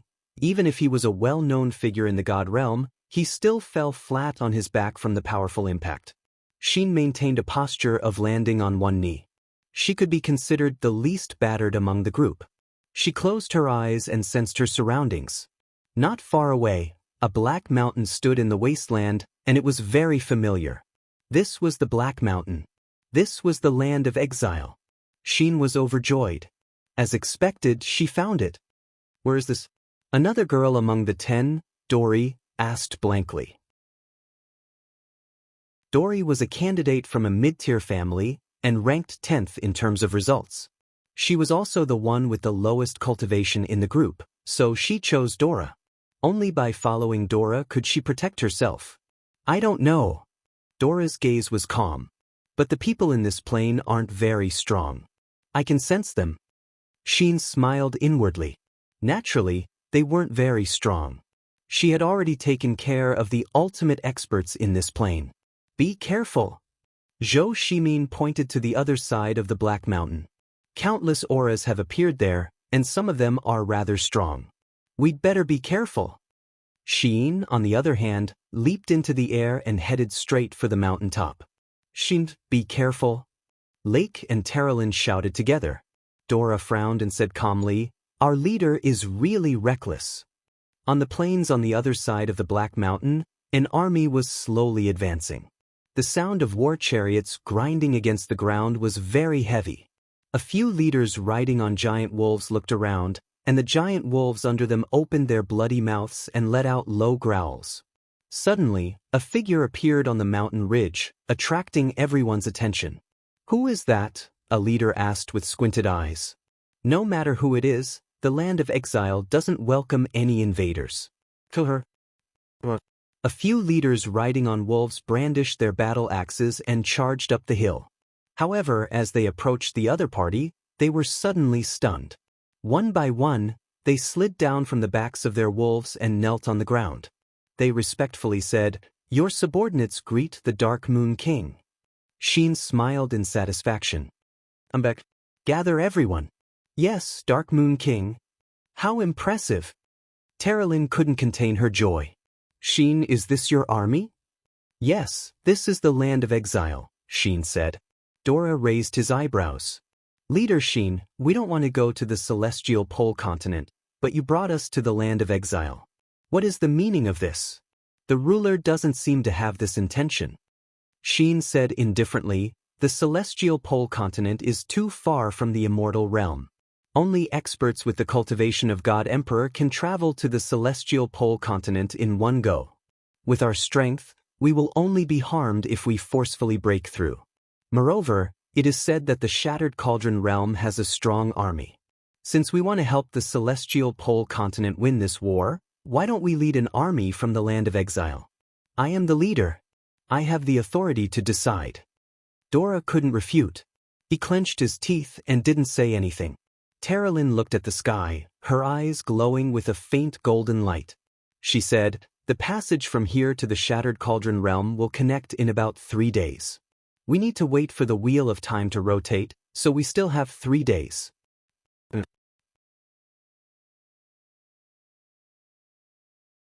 Chapter 8:13. In the afternoon, the sun shone on the deserted jungle. Under the mottled shadows of the trees, the powerhouses of the land of exile were being reviewed by the Dark Moon King. Although they had prepared very seriously, they still looked crooked and uneven. The resources in the land of exile were very scarce to begin with. Not to mention a military uniform, they did not even have a weapon. As for the chariots and other things that fell from the alternate dimension, they were also pieced together and could be said to be vulnerable. Xian wore the white robe of a battle angel and stood in front of the army like a beautiful jade sculpture. Dora sat on a crooked tree and sneered, "This kind of motley crew actually looks real. If the Western Heavens realm wants to rely on this group of trash to win against the spiritual mountain army of the Eastern Heavens realm, it's simply a fool's dream.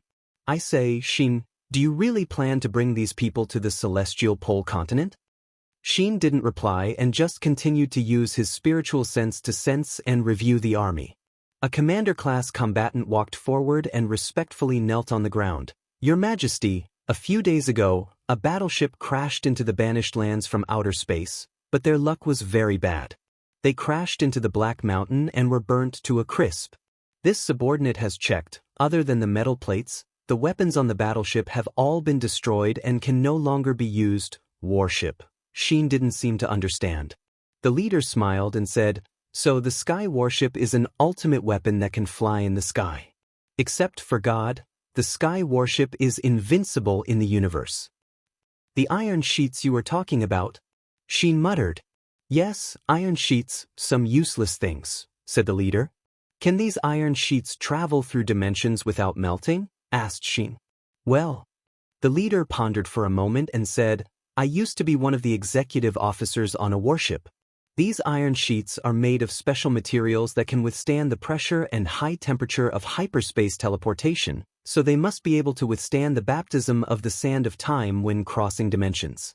To be honest, if it weren't for the protection of these iron sheets, I would have been burnt to a crisp after I strayed into the wormhole back then, and I would never have had the chance to serve the Queen."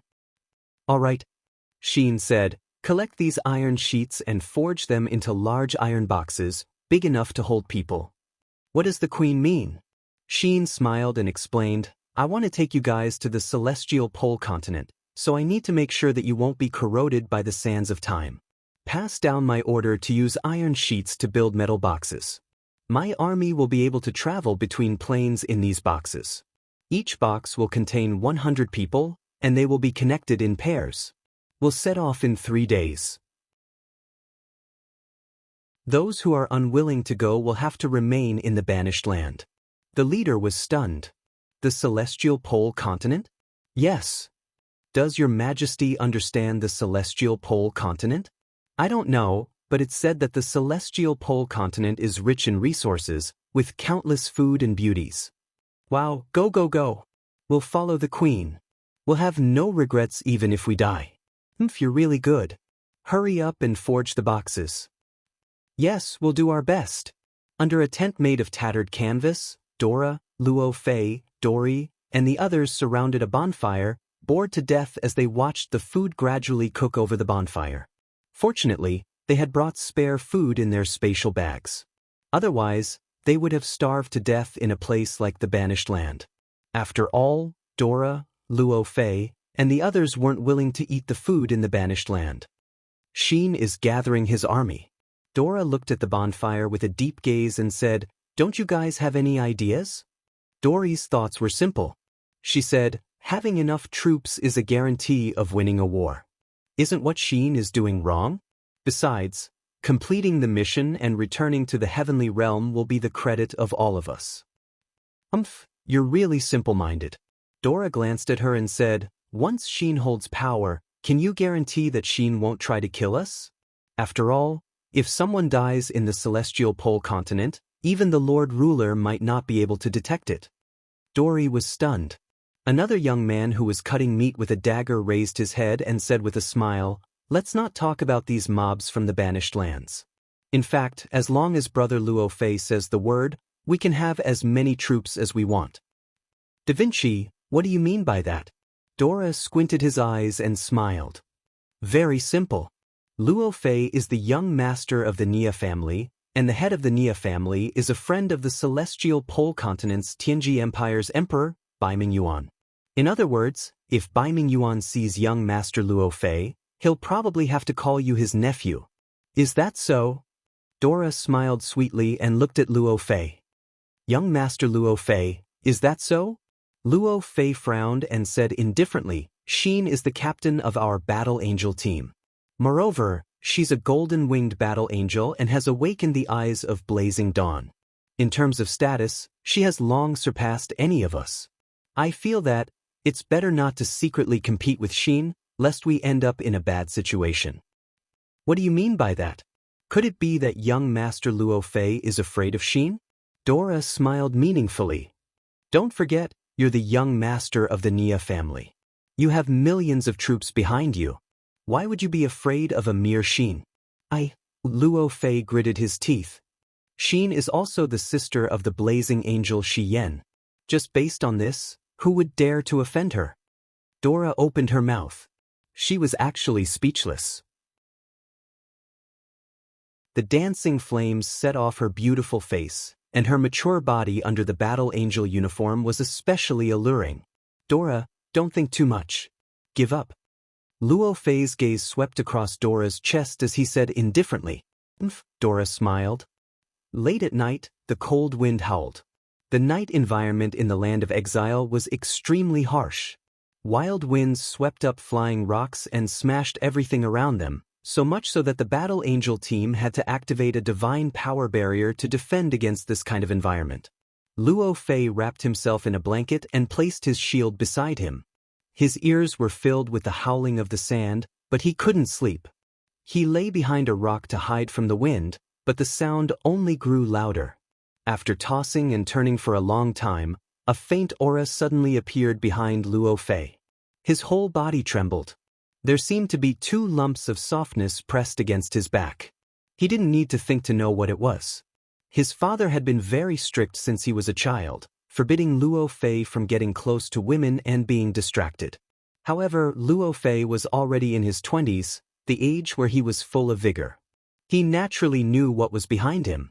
It was a beautiful woman, and she was almost naked. It was Dora. She was the only one in the entire Battle Angel team who was so bold and unrestrained. Luo Fei trembled all over and could hardly speak. Fortunately, Dora didn't speak either. She just rubbed her full chest, and at the same time, one of her arms groped Luo Fei's chest. His ears were full of warm breaths. To have such a beauty as his companion in this barren land, Luo Fei couldn't help but be confused. He maintained the last of his calmness and looked into the distance. Terralyn, Lake, and the others were all wrapped in blankets and asleep. Sheen was sitting there leaning against the stone wall with her eyes closed. It was unknown if she was already asleep. Dora leaned close to his ear and asked softly, "Are you coming?" Luo Fei's heart was in a mess. He stretched out his fragrant tongue, and suddenly a warm feeling came, making Luo Fei feel as if he had fallen into an abyss full of flames, sinking deeper and deeper, unable to extricate himself. Under the flickering flames, the two bodies rolled together, releasing the passion and desire belonging to God. At this time, in the Eight Wastelands, a lonely city stood in the wind and snow. Zhongnan City, which originally belonged to the demon race, had become one of the territories of the empire. Looking from afar, the Zhongnan City in the wind and snow was shining with a ray of light. It was the light of the soldiers who were responsible for guarding the city wall holding torches. Since receiving the news of Long Ji Corps' attack, the entire Zhongnan City had entered a state of high alert. In the city, candlelight swayed in the marshal's residence. The huge map was filled with small words. The Eight Wasteland Plain was vast. It was as big as half of the Zhongnan province. There were dozens of cities belonging to the Zhongnan family scattered here and there, and the Zhongnan city was only the largest city among them. Lin Muyu pressed her hand on the ground and slowly walked to the table. Tang Xiaoxi held up a candle to illuminate for him. At the side, Wei Chou, Bai Yin and the others had an anxious look on their faces. Finally, after a few minutes, Wei Chou could not bear it anymore and asked, "Since we have already received the news of Qianfeng's troops, we should take advantage of the situation and attack. Your Highness, what are you waiting for? If we waste any more time, I am afraid that Qianfeng and his remaining Zhongnan Iron Cavalry will be completely annihilated." "I know, don't be anxious." Lin Muyu looked at the marked position of Long Ji Corps on the map and said, "Wei Chou, look at the terrain here. It is true that Qianfeng's army is trapped in the Wild Donkey Valley, but outside the Wild Donkey Valley is an even bigger valley, and it is a horseshoe-shaped valley. With the military strength of Long Ji Corps, I am afraid it will be easy for them to destroy Qianfeng's army, but they did not. Why is that? Could it be a trap set for us?" Wei Chou had been in the army for a long time, and naturally saw through it. "That's right." Lin Muyu pressed her palm on the table and said, "Fang Lan is waiting for us to rescue them. The road from Zhongnan City to the Wild Donkey Valley is very rugged. We cannot use too much military strength, at most a few tens of thousands of people, but just a few tens of thousands of people is definitely not a match for Long Ji Corps. They have the help of the Dragon Cavalry Regiment. It is not that simple. Then what do we do now? To save or not to save Qianfeng's troops?" "Save, but we need to bluff." "What do you mean?" "How about this?" Lin Muyu took a deep breath and said, "You lead 20,000 Longdan Army Camp elite cavalry out of Zhongnan City, and bluff 50 miles away from the Wild Donkey Valley. Remember not to go more than 10 miles away from Zhongnan City, or else it will be easy to lose the cover of the magic crystal cannons and be chased by the dragon cavalry in the sky. I will lead 500 people, all dressed in white robes, and cross the mountains from the southwest snow region into the icebound polar lands, bring enough ropes, and rescue Qianfeng's army from the back of the mountain. Xiaoxi will stay in Zhongnan City and be ready to receive us at any time. This plan must be careful. One mistake will lead to eternal damnation."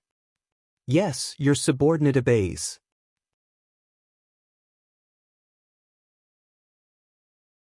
Chapter 8:14. Swoosh, swoosh, swoosh. The crossbows tore through the gale and shot into the bodies of the soldiers and the war horses. Blood splattered on the white snow like red plum blossoms. It was unknown how many times they had tried to break out of the encirclement, but it was all in vain. The entrance of the Wild Donkey Valley was already piled up with a thick layer of corpses. The devils didn't even dare to drag the corpses of their companions back, as they would only become the targets of their opponents. Countless cavalrymen threw away their helmets and armor and retreated. Their faces were pale and they couldn't get out. Qianfeng stabbed his sword into the snow in a daze.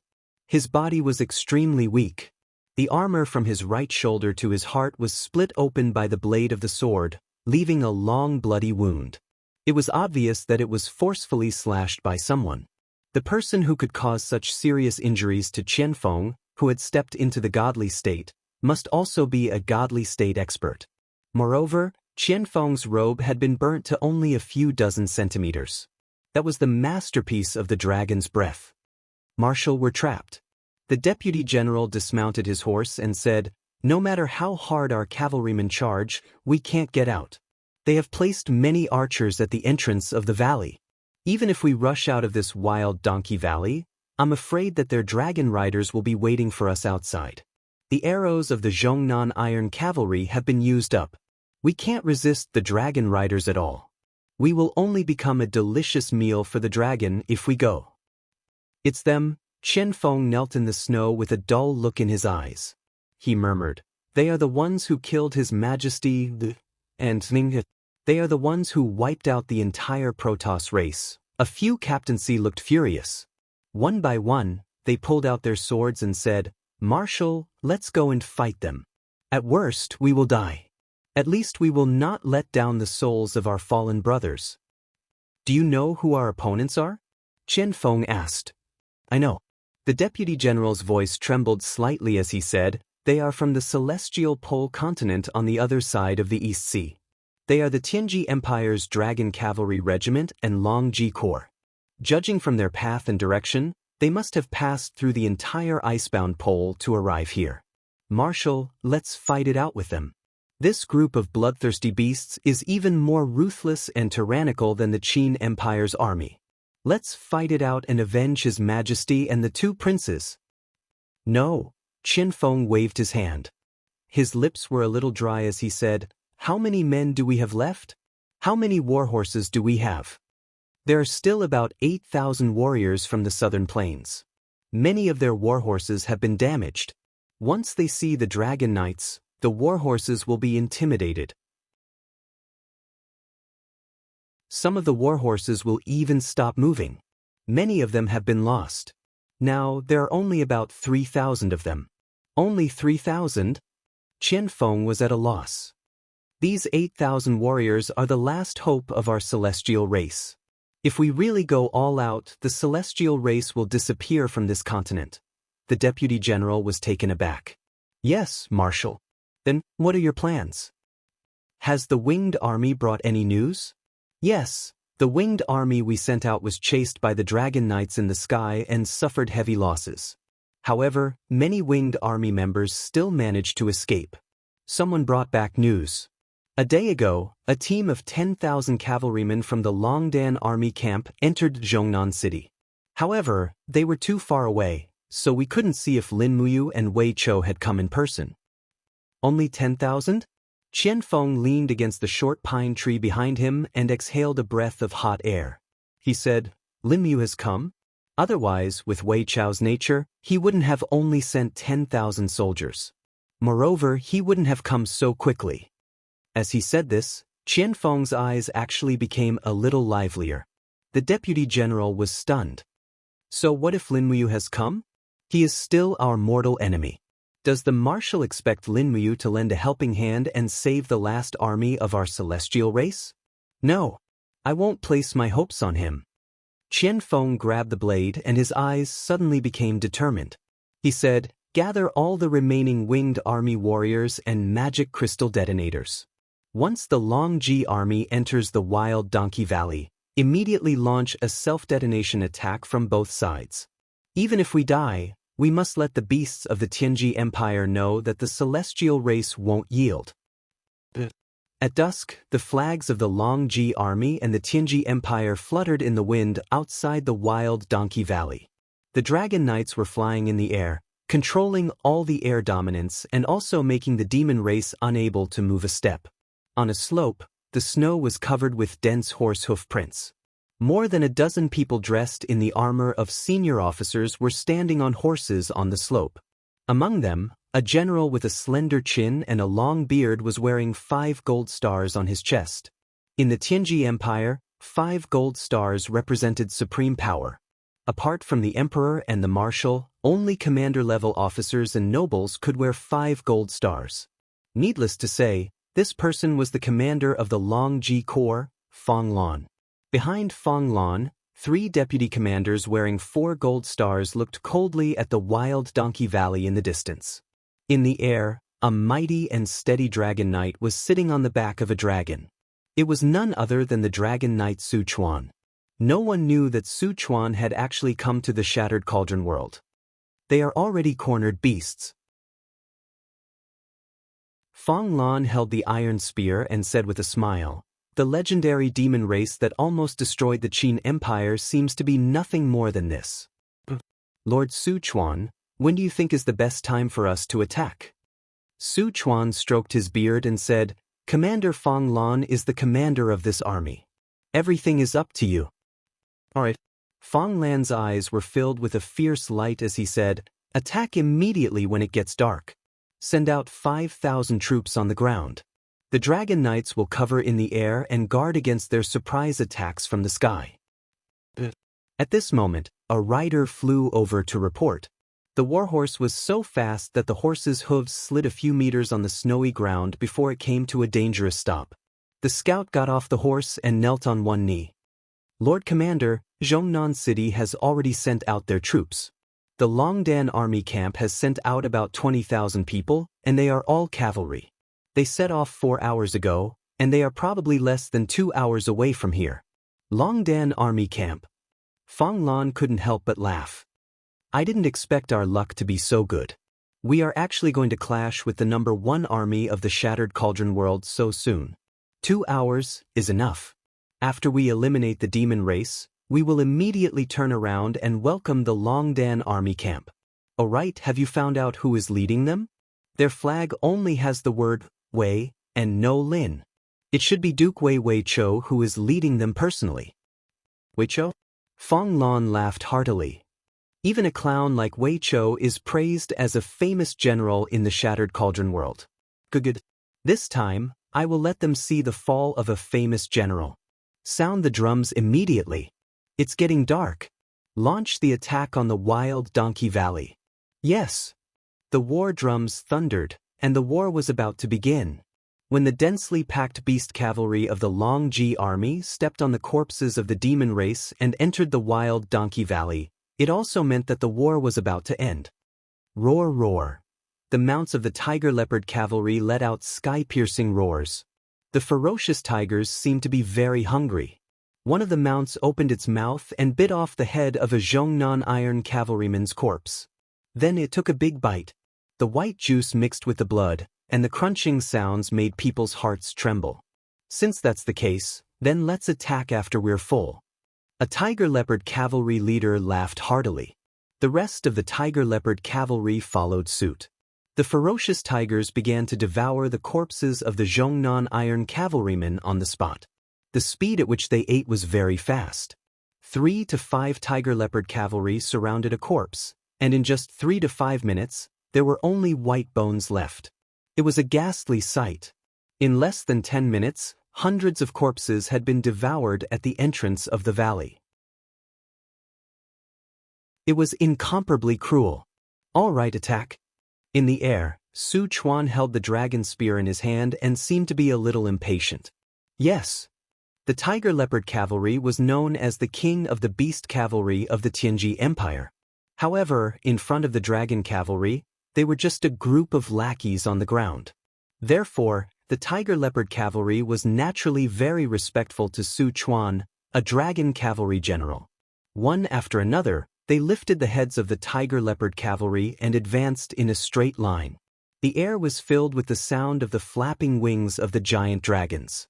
Every dragon cavalry used their wings to protect the tiger leopard cavalry below them. Even with such a huge disparity in strength, the Longji army still maintained a perfect battle formation. It was clear that they were well trained. Rustle, rustle, rustle. The sharp claws of the tiger leopard cavalry stepped on the snow, making a rustling sound. Other than that, there was only the rustling of the cold night wind. However, Sichuan frowned and said, "Something doesn't seem right." "What's wrong, Lord Sichuan?" asked a commander in the tiger leopard cavalry. "I don't know. Tell everyone to be careful." "Yes." At this moment, the dark wild Donkey Valley was filled with noises. One by one, torches lit up. It was the last few thousand Southern Iron Cavalry. Sichuan took a deep breath and said, "They're here." However, Sichuan was wrong. Qianfeng's intelligence was not below his. He thought too simply of Qianfeng. Swoosh, swoosh, swoosh, in the air, figures flew down. It was the winged army. Each of them held a magic crystal in their hands. At the same time, there was a flashing detonator. It was a suicide attack. This was a tactic that Qianfeng had no choice but to use. "Be careful." Sichuan seemed to be able to predict the power contained in these magic crystals. He shouted, "All dragon cavalry, activate the dragon imperial spin." In the air, the roars of the giant dragons joined together. The power of the giant dragons merged with the power of the dragon cavalry, forming an azure blue dragon imperial spin. The dragon imperial spin was like a giant whirlpool barrier, protecting the dragon cavalry and the tiger leopard cavalry. Bang bang bang, mushroom clouds rose into the sky.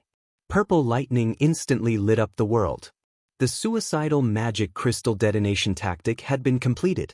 The lives of nearly 500 winged army members disappeared in an instant. They turned into roaring purple flames. The power of the magic crystals was so strong that it formed an insurmountable curtain in the air. Did we succeed? Qianfeng's eyes widened. Sweat dripped from his forehead. The smoke and clouds dispersed. Roar, roar, roar. Dragon roars resounded, and Qianfeng's mood instantly fell to the bottom. He had failed. The dragon imperial spin was not afraid of the magic crystals.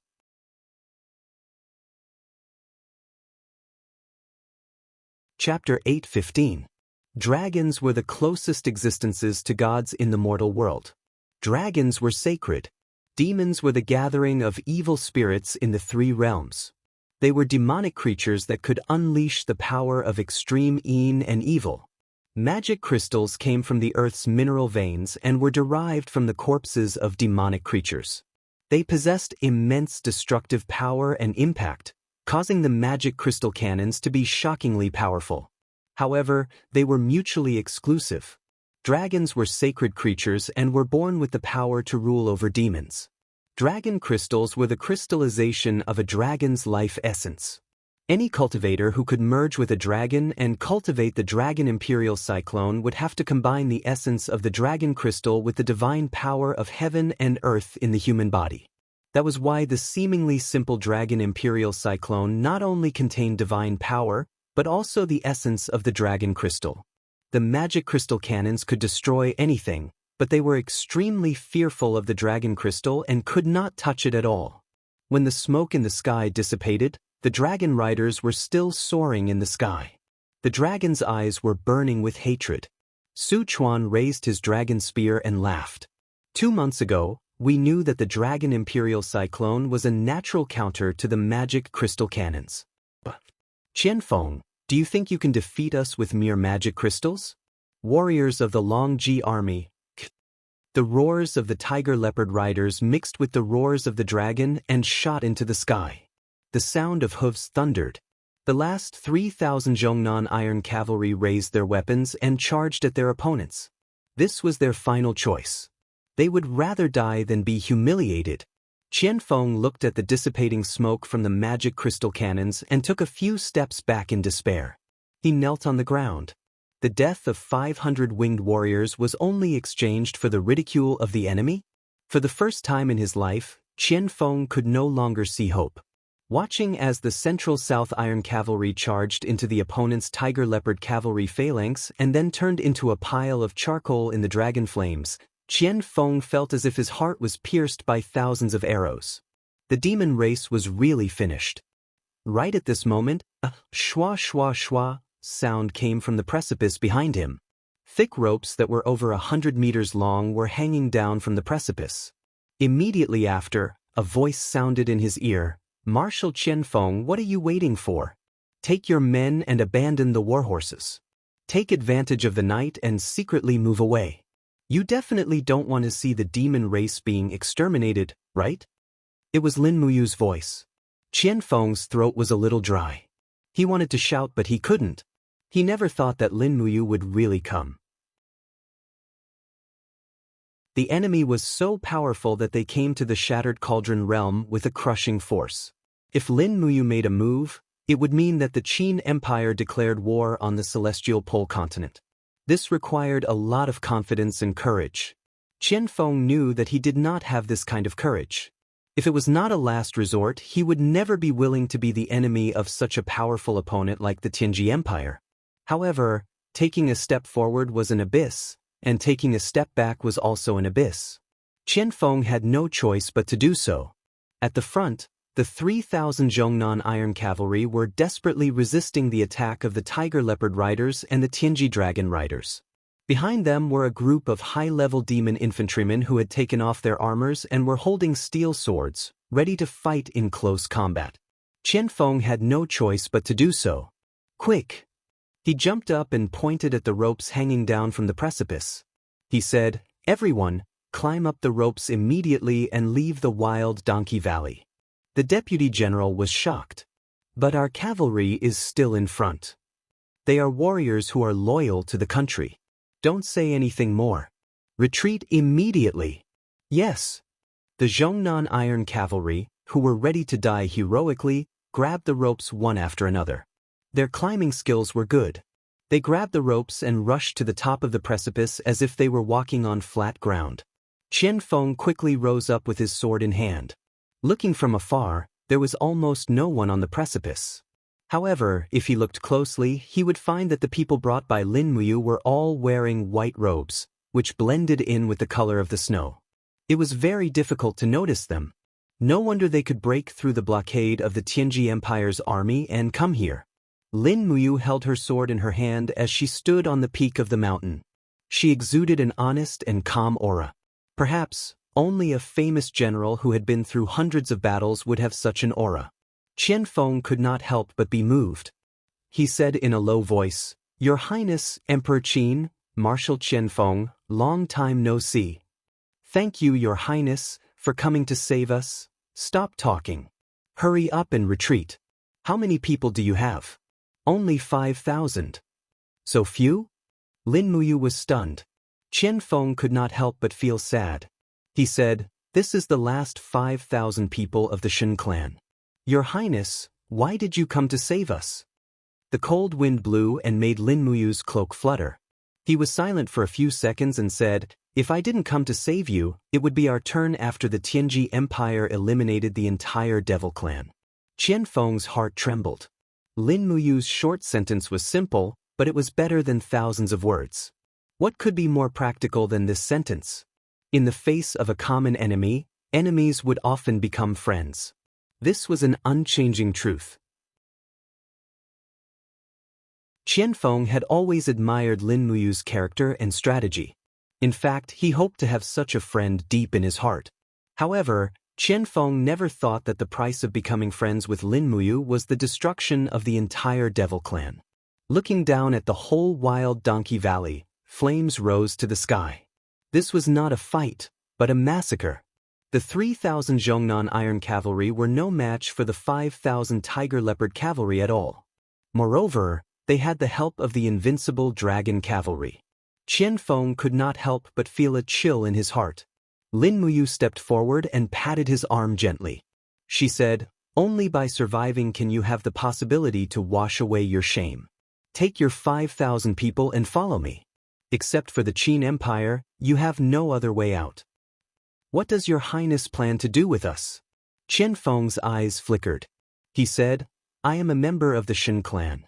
Even if your Highness saved me, Qianfeng would never be willing to be a slave." "I know." Lin Muyu sighed deeply. Qianfeng was such a proud person. How could he surrender to the enemy? After pondering for a while, Lin Muyu said, "Let's go back to Zhongnan City first. The rest will be clear later. If you are willing, you can continue to be the marshal of the Devil Clan. I will give up the Tongtian Gorge. We will govern the Tongtian Gorge together and fight against the Celestial Pole continent together. Qianfeng was stunned. He nodded and said, "Thank you, Your Highness. It's not that I want to take care of you. I just don't want to be destroyed." Lin Muyu looked at the scene of the massacre at the foot of the mountain and said meaningfully, Very soon, the 5,000 high-level demons had all retreated. After Lin Muyu gave the order, everyone abandoned the rope and quickly disappeared into the snowy forest. It would take at least a day to walk back to Zhongnan City from here, and this day would not be an easy one. In the biting cold wind, Lin Muyu looked to the southwest and said softly, "Wei Chou, it's up to you now." Qianfeng said in a low voice, "Your Highness, the attack of the magic crystal is ineffective against the Dragon Knights. They have a strange power field that can form a boundary that can perfectly defend against the invasion of the magic crystal." "I saw it." Lin Muyu nodded, but her heart was full of despair and helplessness. The suicide attack of the Wingmen Legion of the Devil Clan was completely ineffective, which also meant that the magic crystal cannons of the Empire would be helpless against the Dragon Knights. The biggest trump card was useless. What would the Qin Empire rely on to defeat the powerful enemy? After pondering for a while, Lin Muyu's consciousness had penetrated dozens of miles and directly found the aura of Wei Chou. Suddenly, a golden light fell on the snowy ground. This was the oracle of the same plane. Wei Chou immediately knelt and said, "I pay my respects to Your Highness." "Wei Chou, there is one thing I must tell you. The attack of the magic crystal is ineffective against the Dragon Knights. Their Dragon Imperial Battle Spiral can perfectly defend against the invasion of the magic crystal cannons, so your magic crystal crossbows are destined to be useless." What? Wei Chou was shocked. Then how are we going to resist the enemy? "We have to resist even if we can't." Lin Muyu's expression was a bit strict as she said, "This time, the importance of rescuing Qianfeng's troops is extraordinary. Only the Devil Clan knows how to use the worm nest in the Tongtian Gorge. Only when Qianfeng surrenders to us can we restart the worm nest and hatch new giant flying snakes to help us resist the invasion of the Dragon Knights. You must bite the Qianfeng Legion's main force for 4 hours. Only then can I bring Qianfeng's people back to the southern part of the city safely. This is a military order. You cannot disobey." Wei Chou clenched his teeth and said, "Yes, Your Highness, rest assured, I will definitely complete the mission." The moment Lin Muyu's oracle disappeared, Wei Chou only felt his whole body trembling. Was it because the weather was too cold? Perhaps. The war flag was waved, and Wei Chou's voice reverberated across the snowy plains. "Brothers, prepare to attack." The drums thundered, and the 20,000 heavy cavalry of the Longdan army camp galloped through the snowy ground. After traveling for a short distance, the sound of horse hooves could be heard in the distance. Flames flickered, and the opponent had already come to face them. It was the heavy cavalry of the Longji army. The heavy cavalry of the Celestial Pole continent was more focused on defense. Their whole body was almost wrapped in thick armor, and their warhorses seemed to be a bit stronger than those of the Shattered Cauldron realm, enough to support this heavy weight. Dragon roars could be heard in the sky, and only black figures could be seen in the wind and snow. Wei Chou couldn't help but feel a chill in his heart, but he knew that he definitely couldn't take the initiative to fight. If he were to be stuck by the opponent in close combat, his own people would definitely not be able to escape. Change to the magic crystal crossbow. Don't aim at the Dragon Knights, aim and shoot 20 meters in front of the heavy cavalry on the ground. After a round of shooting, immediately change to the white drill arrow crossbow. Fight while retreating, don't let the opponent stick to us. Wei Chou roared out an order. He was very smart and knew how to deal with sudden changes. Although many of the cavalry of the Longdan army camp were deeply puzzled, military orders were like mountains, and no one disobeyed. One by one, they took out the magic crystal crossbow, loaded the magic crystal arrows with azure blue luster, and aimed straight into the distance. Dong, dong, dong. The war drums reverberated and the Longji army launched an attack. They all raised their torches, and Wei Chou only took a glance and felt a chill in his heart. The Long Ji army had at least 30,000 heavy cavalry here, and in addition to the dozens of dragon knights in the sky, their strength was already terrifying to the point that it was enough to completely annihilate the army behind him.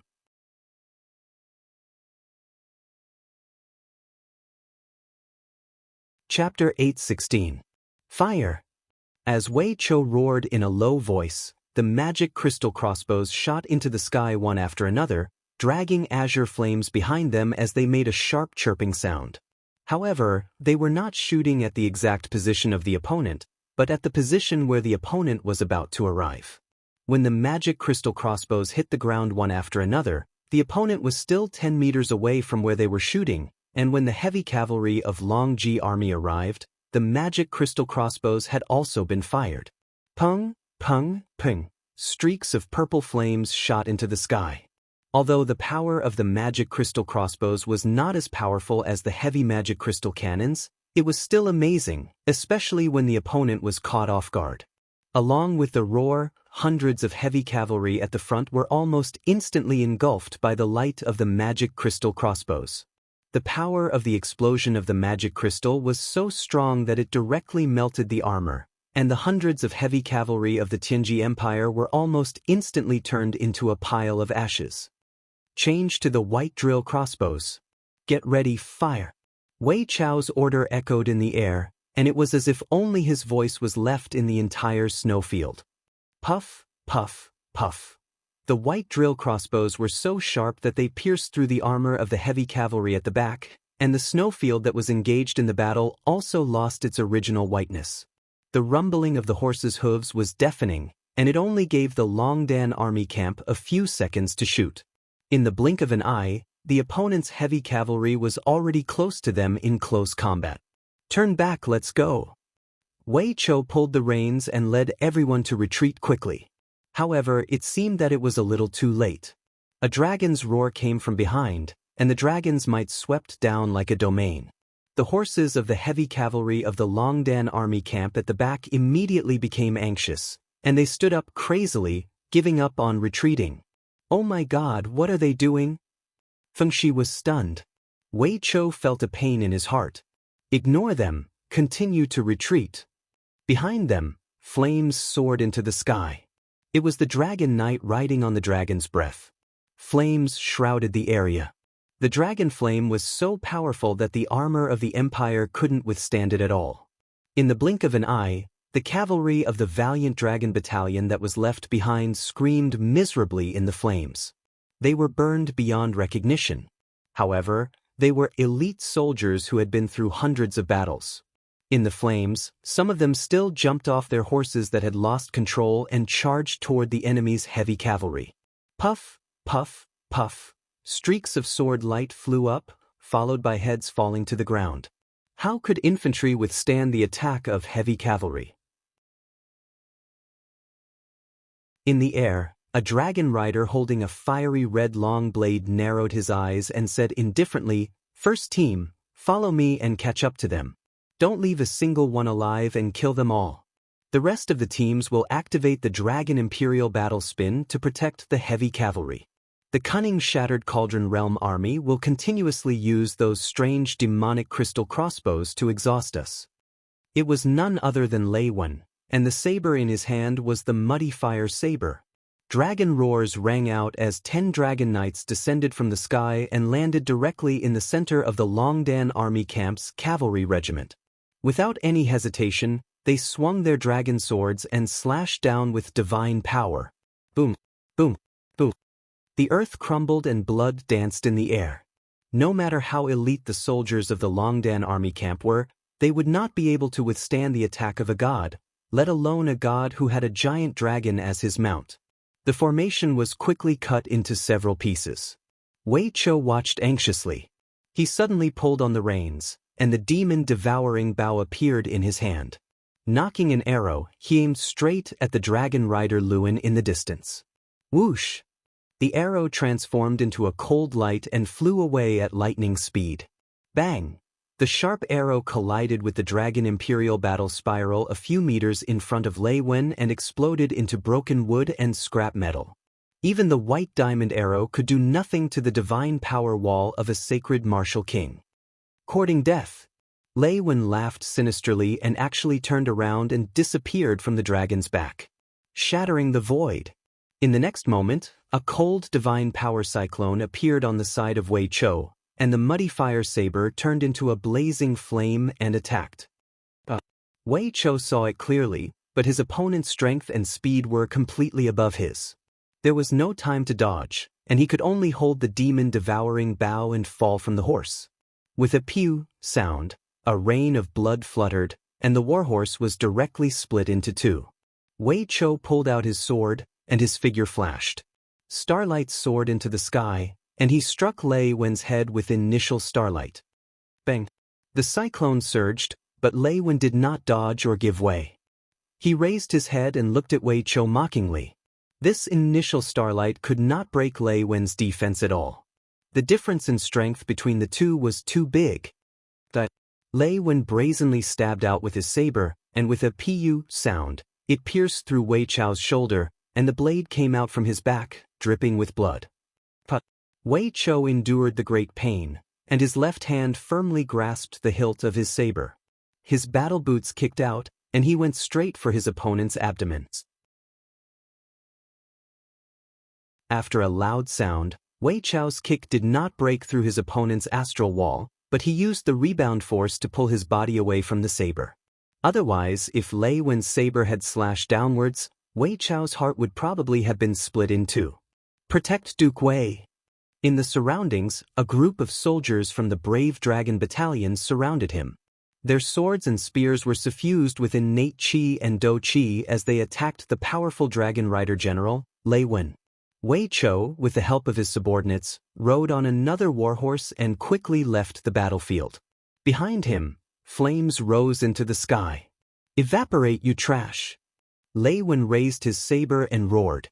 His divine power exploded, and flames rose into the sky, forming a shockwave no weaker than a magic crystal cannon. In an instant, dozens of meters of Longdan army camp soldiers turned into ashes, and they died horribly. The sound of horse hooves was intense, and blood kept flowing out from Wei Chou's shoulder. When he heard the screams behind him, his expression changed drastically, and his nose turned sour. Tears flowed down his face. He actually cried. Many of the people who died behind him were people who had followed him for many years, and they were the brave warriors of the Empire who had experienced hundreds of battles. But under the blade of a godlike opponent, they could only be slaughtered. In the curtain of snow, another group of Longdan army camp soldiers quickly gathered. It was Fengxi and 10,000 men. Duke Wei, are you all right? Fengxi could see that Wei Chou was injured. The back of his white cloak was already covered in blood, and there was a glaring hole. I'm fine. Wei Chou clenched his teeth and said, "Command the army to continue to maintain a distance from the enemy and delay them. We cannot let them march straight to South Central City. Yu Shu, inform Princess Shi to strengthen the security of South Central City. Our opponents will come at any time." This was destined to not be a peaceful night. Flames rose and fell in the snowfield, and the two armies were using blood to write a game of war.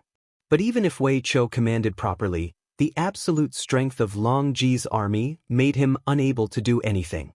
Furthermore, Lei Wen and the other dragon knights chased after them like a shadow, causing centurions and kiliarchs to die heroically for the country. This war was far more difficult than they had imagined. The two armies dragged out a long battle mark on the snowfield, and every 3 to 5 miles, there would be a pile of burning remains. Longdan army camp did not completely retreat, but moved and stopped occasionally, using projectiles and magic crystal crossbows to kill the opponent. Wei Chou was a famous general, and he knew how to use the formation to tear apart the opponent's perfect defense. Even when he was injured, he still held a magic crystal crossbow, and shot a fatal blow at the area where the opponent's dragon knights did not have the time to protect, causing the opponent's heavy cavalry to suffer heavy losses. Under such a mobile battle, Long Ji's army could no longer maintain a perfect formation, And every time they revealed a flaw, they would be dealt a heavy blow by Longdan army camp. But moving and stopping like this, Longdan army camp suffered even more heavy losses. Until daybreak, the front army had already left the snowfield, but the pursuers behind them still did not stop. The dragon knights circling above their heads were like maggots in the tarsal bone, making people uncomfortable. Don't tell me they never know fatigue? Fengshi raised his head and looked at the sky. God knows when the dragon knights would descend and launch another fierce attack. Wei Chao's face was pale, and he did not have time to bandage his wounds during the rapid march. The excessive blood loss almost made him on the verge of collapse, but what made Wei Chao even more unable to bear was the loss of the Longdan army camp. This time, they brought 20,000 elite soldiers, but there were not many who were still with them, and most of them had been left in the snowfield forever. In the surroundings, almost everyone's body was covered in blood. Every collision was a fight to the death. How many people do we have left? Wei Chao held the neck of his warhorse, and his whole body was almost lying on the horse's back. There are about 7,000 people left, and 3,000 to 4,000 of them are still fighting, and the rest are injured. Some are seriously injured, and if they don't receive treatment soon, their lives will be in danger, Fengshi said in a low voice.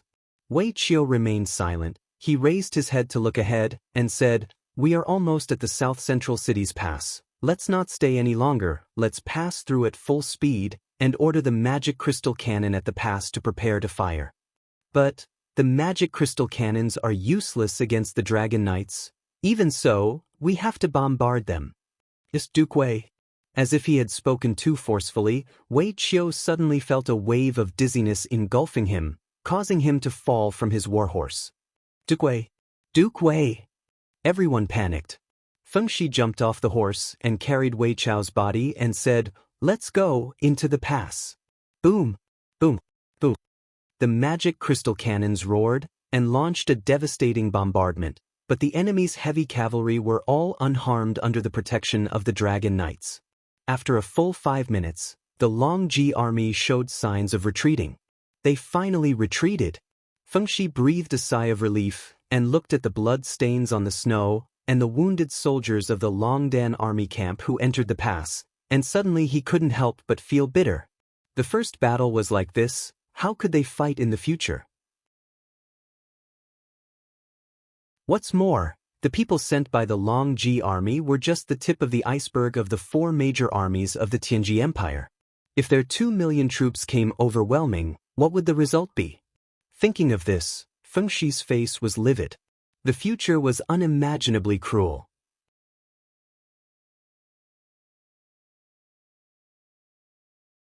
Chapter 8:17. When Lin Muyu brought the remnants of the Devil clan back to Zhongnan City, it was already close to noon. It was snowing heavily. Tang Xiaoxi led the elite cavalry of the Longdan army camp in Zhongnan City to welcome them. They met on the snowy plains 20 miles away from the city. Seeing Lin Muyu return safely, Tang Xiaoxi was very gratified. However, when Tang Xiaoxi's gaze fell on Qian Feng was still somewhat uneasy and embarrassed. The defeated general, Qian Feng, greets your highness she. He bowed respectfully, using the etiquette of the Devil clan towards the princess. No need to be so polite. I'm not Feng Yuan's daughter. A faint smile hung on Tang Xiaoxi's face as she said, "Furthermore, Feng Yuan has always treated me like a daughter. All you want is the demonic energy in my body." Qian Feng was a little surprised. "Princess Shi, do you still hold a grudge against the God clan for what they did to you?" "I will never forget." Tang Xiaoxi turned around and mounted the horse.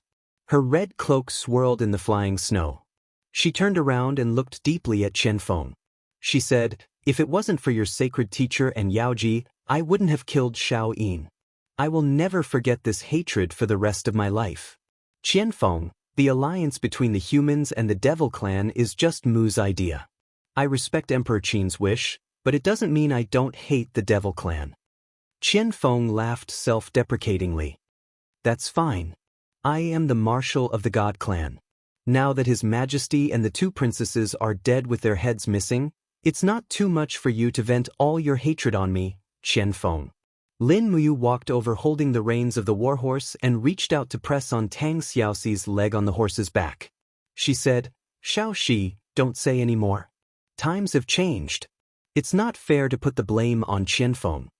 Tang Xiaoxi nodded and said softly, "Okay, I understand." Lin Muyu then looked at Qianfeng and said, "The heads of Feng Yuan, Feng Jing, and Feng Ning were sent to Winterfrost City by the Empire of Tianji as a gift. I have ordered a grand funeral for them, as the Emperor of the Qin Empire." "Really?" Qianfeng's body trembled subconsciously as he said, "Thank you, Your Highness. After everything has settled down, can I pay my respects to His Majesty and the two princesses?" "That's your freedom." Lin Muyu exhaled and said, "Everyone has been walking for a whole night. Let's go to Zhongnan City and eat something hot. Otherwise, I'm afraid many people will get sick." Tang Xiaoxi said, "Mu, are you really going to allow these demons to enter Zhongnan City?" Her meaning was self-evident. 3 months ago, the demons were still fighting with the Empire in the Eight Wastelands, and they were both mortal enemies.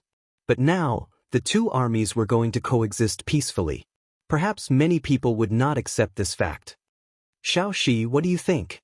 Lin Muyu asked. Tang Xiaoxi pursed her red lips. The Longdan army camp and the Zhongnan family's army have fought many times, and there has been a deep hatred between them. If they are allowed to enter Zhongnan City, I'm afraid there will inevitably be friction. I think it's better to let Qianfeng lead the demon army to camp in a small town outside the city. There are enough houses there, and food can be transported from Zhongnan City. "What does Marshal Qianfeng think?" Lin Muyu asked. Qianfeng's expression was calm. "Your Highness can call me Qianfeng. The god race has suffered a crushing defeat, and I'm no longer a marshal. As for the encampment, it's up to your Highness to arrange." "Don't worry." Lin Muyu patted his shoulder and said, "Your god race will rise again. Let's get through this period of time first. Moreover, I'm afraid we won't be able to stay in Zhongnan City for too long." "But?" Tang Xiaoxi asked in astonishment. Lin Muyu's gaze turned towards the northern snowy region, and with a trace of helplessness and sorrow she said, "Zhongnan City is located on the Eight Wastelands, and to the north of the Eight Wastelands is the snowy region. However, there is simply no place to defend. The few insignificant passes are only a few meters high. If we stubbornly defend the Eight Wastelands, our losses will be very heavy." "Then Mu, what do you mean?"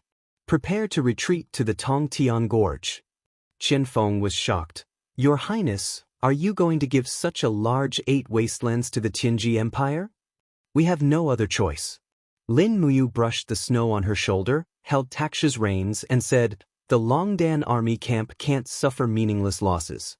In the battle last night, Wei Chou must have lost a lot of people, right?" Tang Xiaoxi was a little sad and said, "In order to save these people of the devil race, more than 13,000 people of the Longdan army camp died in the snowy region since last night. More than half of the more than 6,000 people who came back were injured. Even Wei Chou was seriously injured and is now resting in Zhongnan City. Only one night, and our casualty barracks and medicine are already not enough." Lin Muyu felt a pain in her heart and clenched her fists. Qianfeng frowned and said, "It's my fault to let the Longdan army camp suffer such a loss. Your Highness, please rest assured. The Tianji Empire killed my whole family, but as long as I, Qianfeng, am still alive, I will definitely fight with the Tianji Empire to the end." "Well, save your strength first. Let's go." Lin Muyu turned over and mounted the horse and said, "Someone, send more scouts to find out the situation of the Longji army camp. In addition, send more scouts to investigate the coastal area." The wind and snow fluttered, and the troops walked in the direction of Zhongnan City. Zhongnan City, this ancient city of thousands of years, had mottled walls. It was like an old man standing at the northern border of the mainland. When a strong enemy came, this old man seemed so vulnerable and could not stop the attack of the iron hooves of Zhongnan City. Qianfeng's troops went into the small town to rest. Although it was just a small town, it was like heaven for the devil race who had been struggling at death's door for several months. To be able to drink a mouthful of hot water and eat a fragrant steamed bun was such a luxury for them. Even the face of Marshal Qianfeng was very ugly, obviously because of the lack of nutrition. Walking on the main street of Zhongnan City, the hooves of the horses stepped on the thick snow, and the sound of rustling could be heard. Is the Dragon Imperial battle armor really not afraid of the magic crystal cannons? Tang Xiaoxi thought for a long time, and finally could not help but ask. Lin Muyu nodded. Yes, Marshal Qianfeng can prove this. Qianfeng's face was gloomy, and said, the Dragon Imperial battle armor seems to be the natural nemesis of the magic crystal. We sent 500 winged clan brothers to launch a suicide attack, but we did not receive even the slightest effect. They used their lives to prove that the Dragon Imperial battle armor can restrain the magic crystal. It's not just them. Tang Xiaoxi said in a calm voice. There are also more than 10,000 soldiers from the Longdan army camp who died for the country. They were also stained with blood on the battlefield because of the power of the Dragon Imperial battle armor. Qianfeng was a little silent, and after a few seconds, he said lightly, I'm sorry. Lin Muyu felt very uncomfortable in her heart. Tang Xiaoxi's hatred for the demon race was far deeper than she thought. In this battle, the Longdan army camp lost more than 10,000 elite soldiers because of the demon race. This was also a heavy blow to the Imperial army. But Lin Muyu was very clear in her heart that she must reconcile this contradiction, otherwise it will lead to a big disaster in the future. Shao Shi, the demon race, is also the victim. He looked at Tang Xiaoxi beside him and said softly, think about it, the tens of thousands of soldiers of the Long Ji Corps cooperated with the Tianji Dragon Riders to cross the northern glacial land bridge for a surprise attack, and coincidentally, the demon race's army encountered them in the north. In fact, it was the demon race who blocked this knife for our Qin Empire. In a sense, we have to thank the demon race for their sacrifice. Tang Xiaoxi opened her small mouth in shock and murmured. Lin Muyu's words woke her up from her dream and made her change her view in an instant. Qianfeng's voice was very bitter. It's a pity that the price of this sacrifice is the lives of our Majesty and the two princes. Ning is my friend, I won't let her die in vain. Tang Xiaoxi's pair of beautiful eyes looked at the distant sky, clenched her pink fist, and a faint flame lingered around her body. The Long Ji Corps killed Ning. I will definitely settle this debt with them. A debt of blood must be paid with blood. Yes, a debt of blood must be paid with blood. Qianfeng gritted his teeth. Lin Muyu was silent. What he was thinking about was when to retreat. They definitely couldn't stay in Zhongnan City. Once the main force of the Tianji Empire crossed the sea, they would be able to encircle Zhongnan City in the blink of an eye. At that time, it would be difficult to leave. At this time, they had already arrived at the city lord's mansion in Zhongnan City. Wei Chao's shoulder was wrapped with gauze, and he walked out with the help of several guards. Wei Chao. Lin Muyu greeted him. Wei Chao's legs softened, and he knelt on the ground, and tears flowed down. Your Highness, I am incompetent, and caused the death of more than 10,000 brothers in the Longdan army camp, and I can't even recover their bodies. This is all my fault, Wei Chao. Behind him, a group of senior generals in the Longdan army camp knelt together. Basically, all of them were injured, and they looked very embarrassed. Lin Muyu couldn't remember how long it had been since the Longdan army camp had suffered such a defeat. Since the Empire developed the magic crystal cannon, the Longdan army camp began to win every battle, but the battle last night made everyone's liver tremble. The absolute strength gap almost completely destroyed their confidence and morale. The next priority seemed to be how to rebuild the morale, not how to retreat. Wei Chao, get up. Lin Muyu turned over and dismounted from the horse, helped Wei Chao up, and said, the soldiers who died in the battle are the warriors of the Empire. They died for the Empire, and their names will be recorded in the National Monument Forest forever. Get up, the ground is cold. Thank you, Your Highness. Wei Chao wiped his tears and said, Your Highness, they are too strong, I know. Go in and eat first. Someone, write a letter and send it back to Eastern Capital. Inform Prince Xian and Prince Zhong that the Dragon Imperial Battle Spiral can completely defend against the magic crystal cannon. Let them make early preparations. After entering the hall, a few tables of food were already laid out, but there was only food and no wine. The Longdan army camp suffered a crushing defeat, and no one had the mood to drink today. They also couldn't taste the taste of good wine. Qianfeng sat beside Lin Muyu, looking at the table of delicious food and feeling extremely bitter. Eat tasteless. However, his body needed to replenish nutrients, so Qianfeng ate a lot. This caused quite a number of captaincy in the Longdan army camp to cast him looks of disdain. Qianfeng only lowered his head to eat, swallowing in big mouthfuls as if he was swallowing his hatred and humiliation together. You're tuning in to the Wandering Hero YouTube channel. Don't forget to subscribe and join us on this journey to catch the most captivating stories.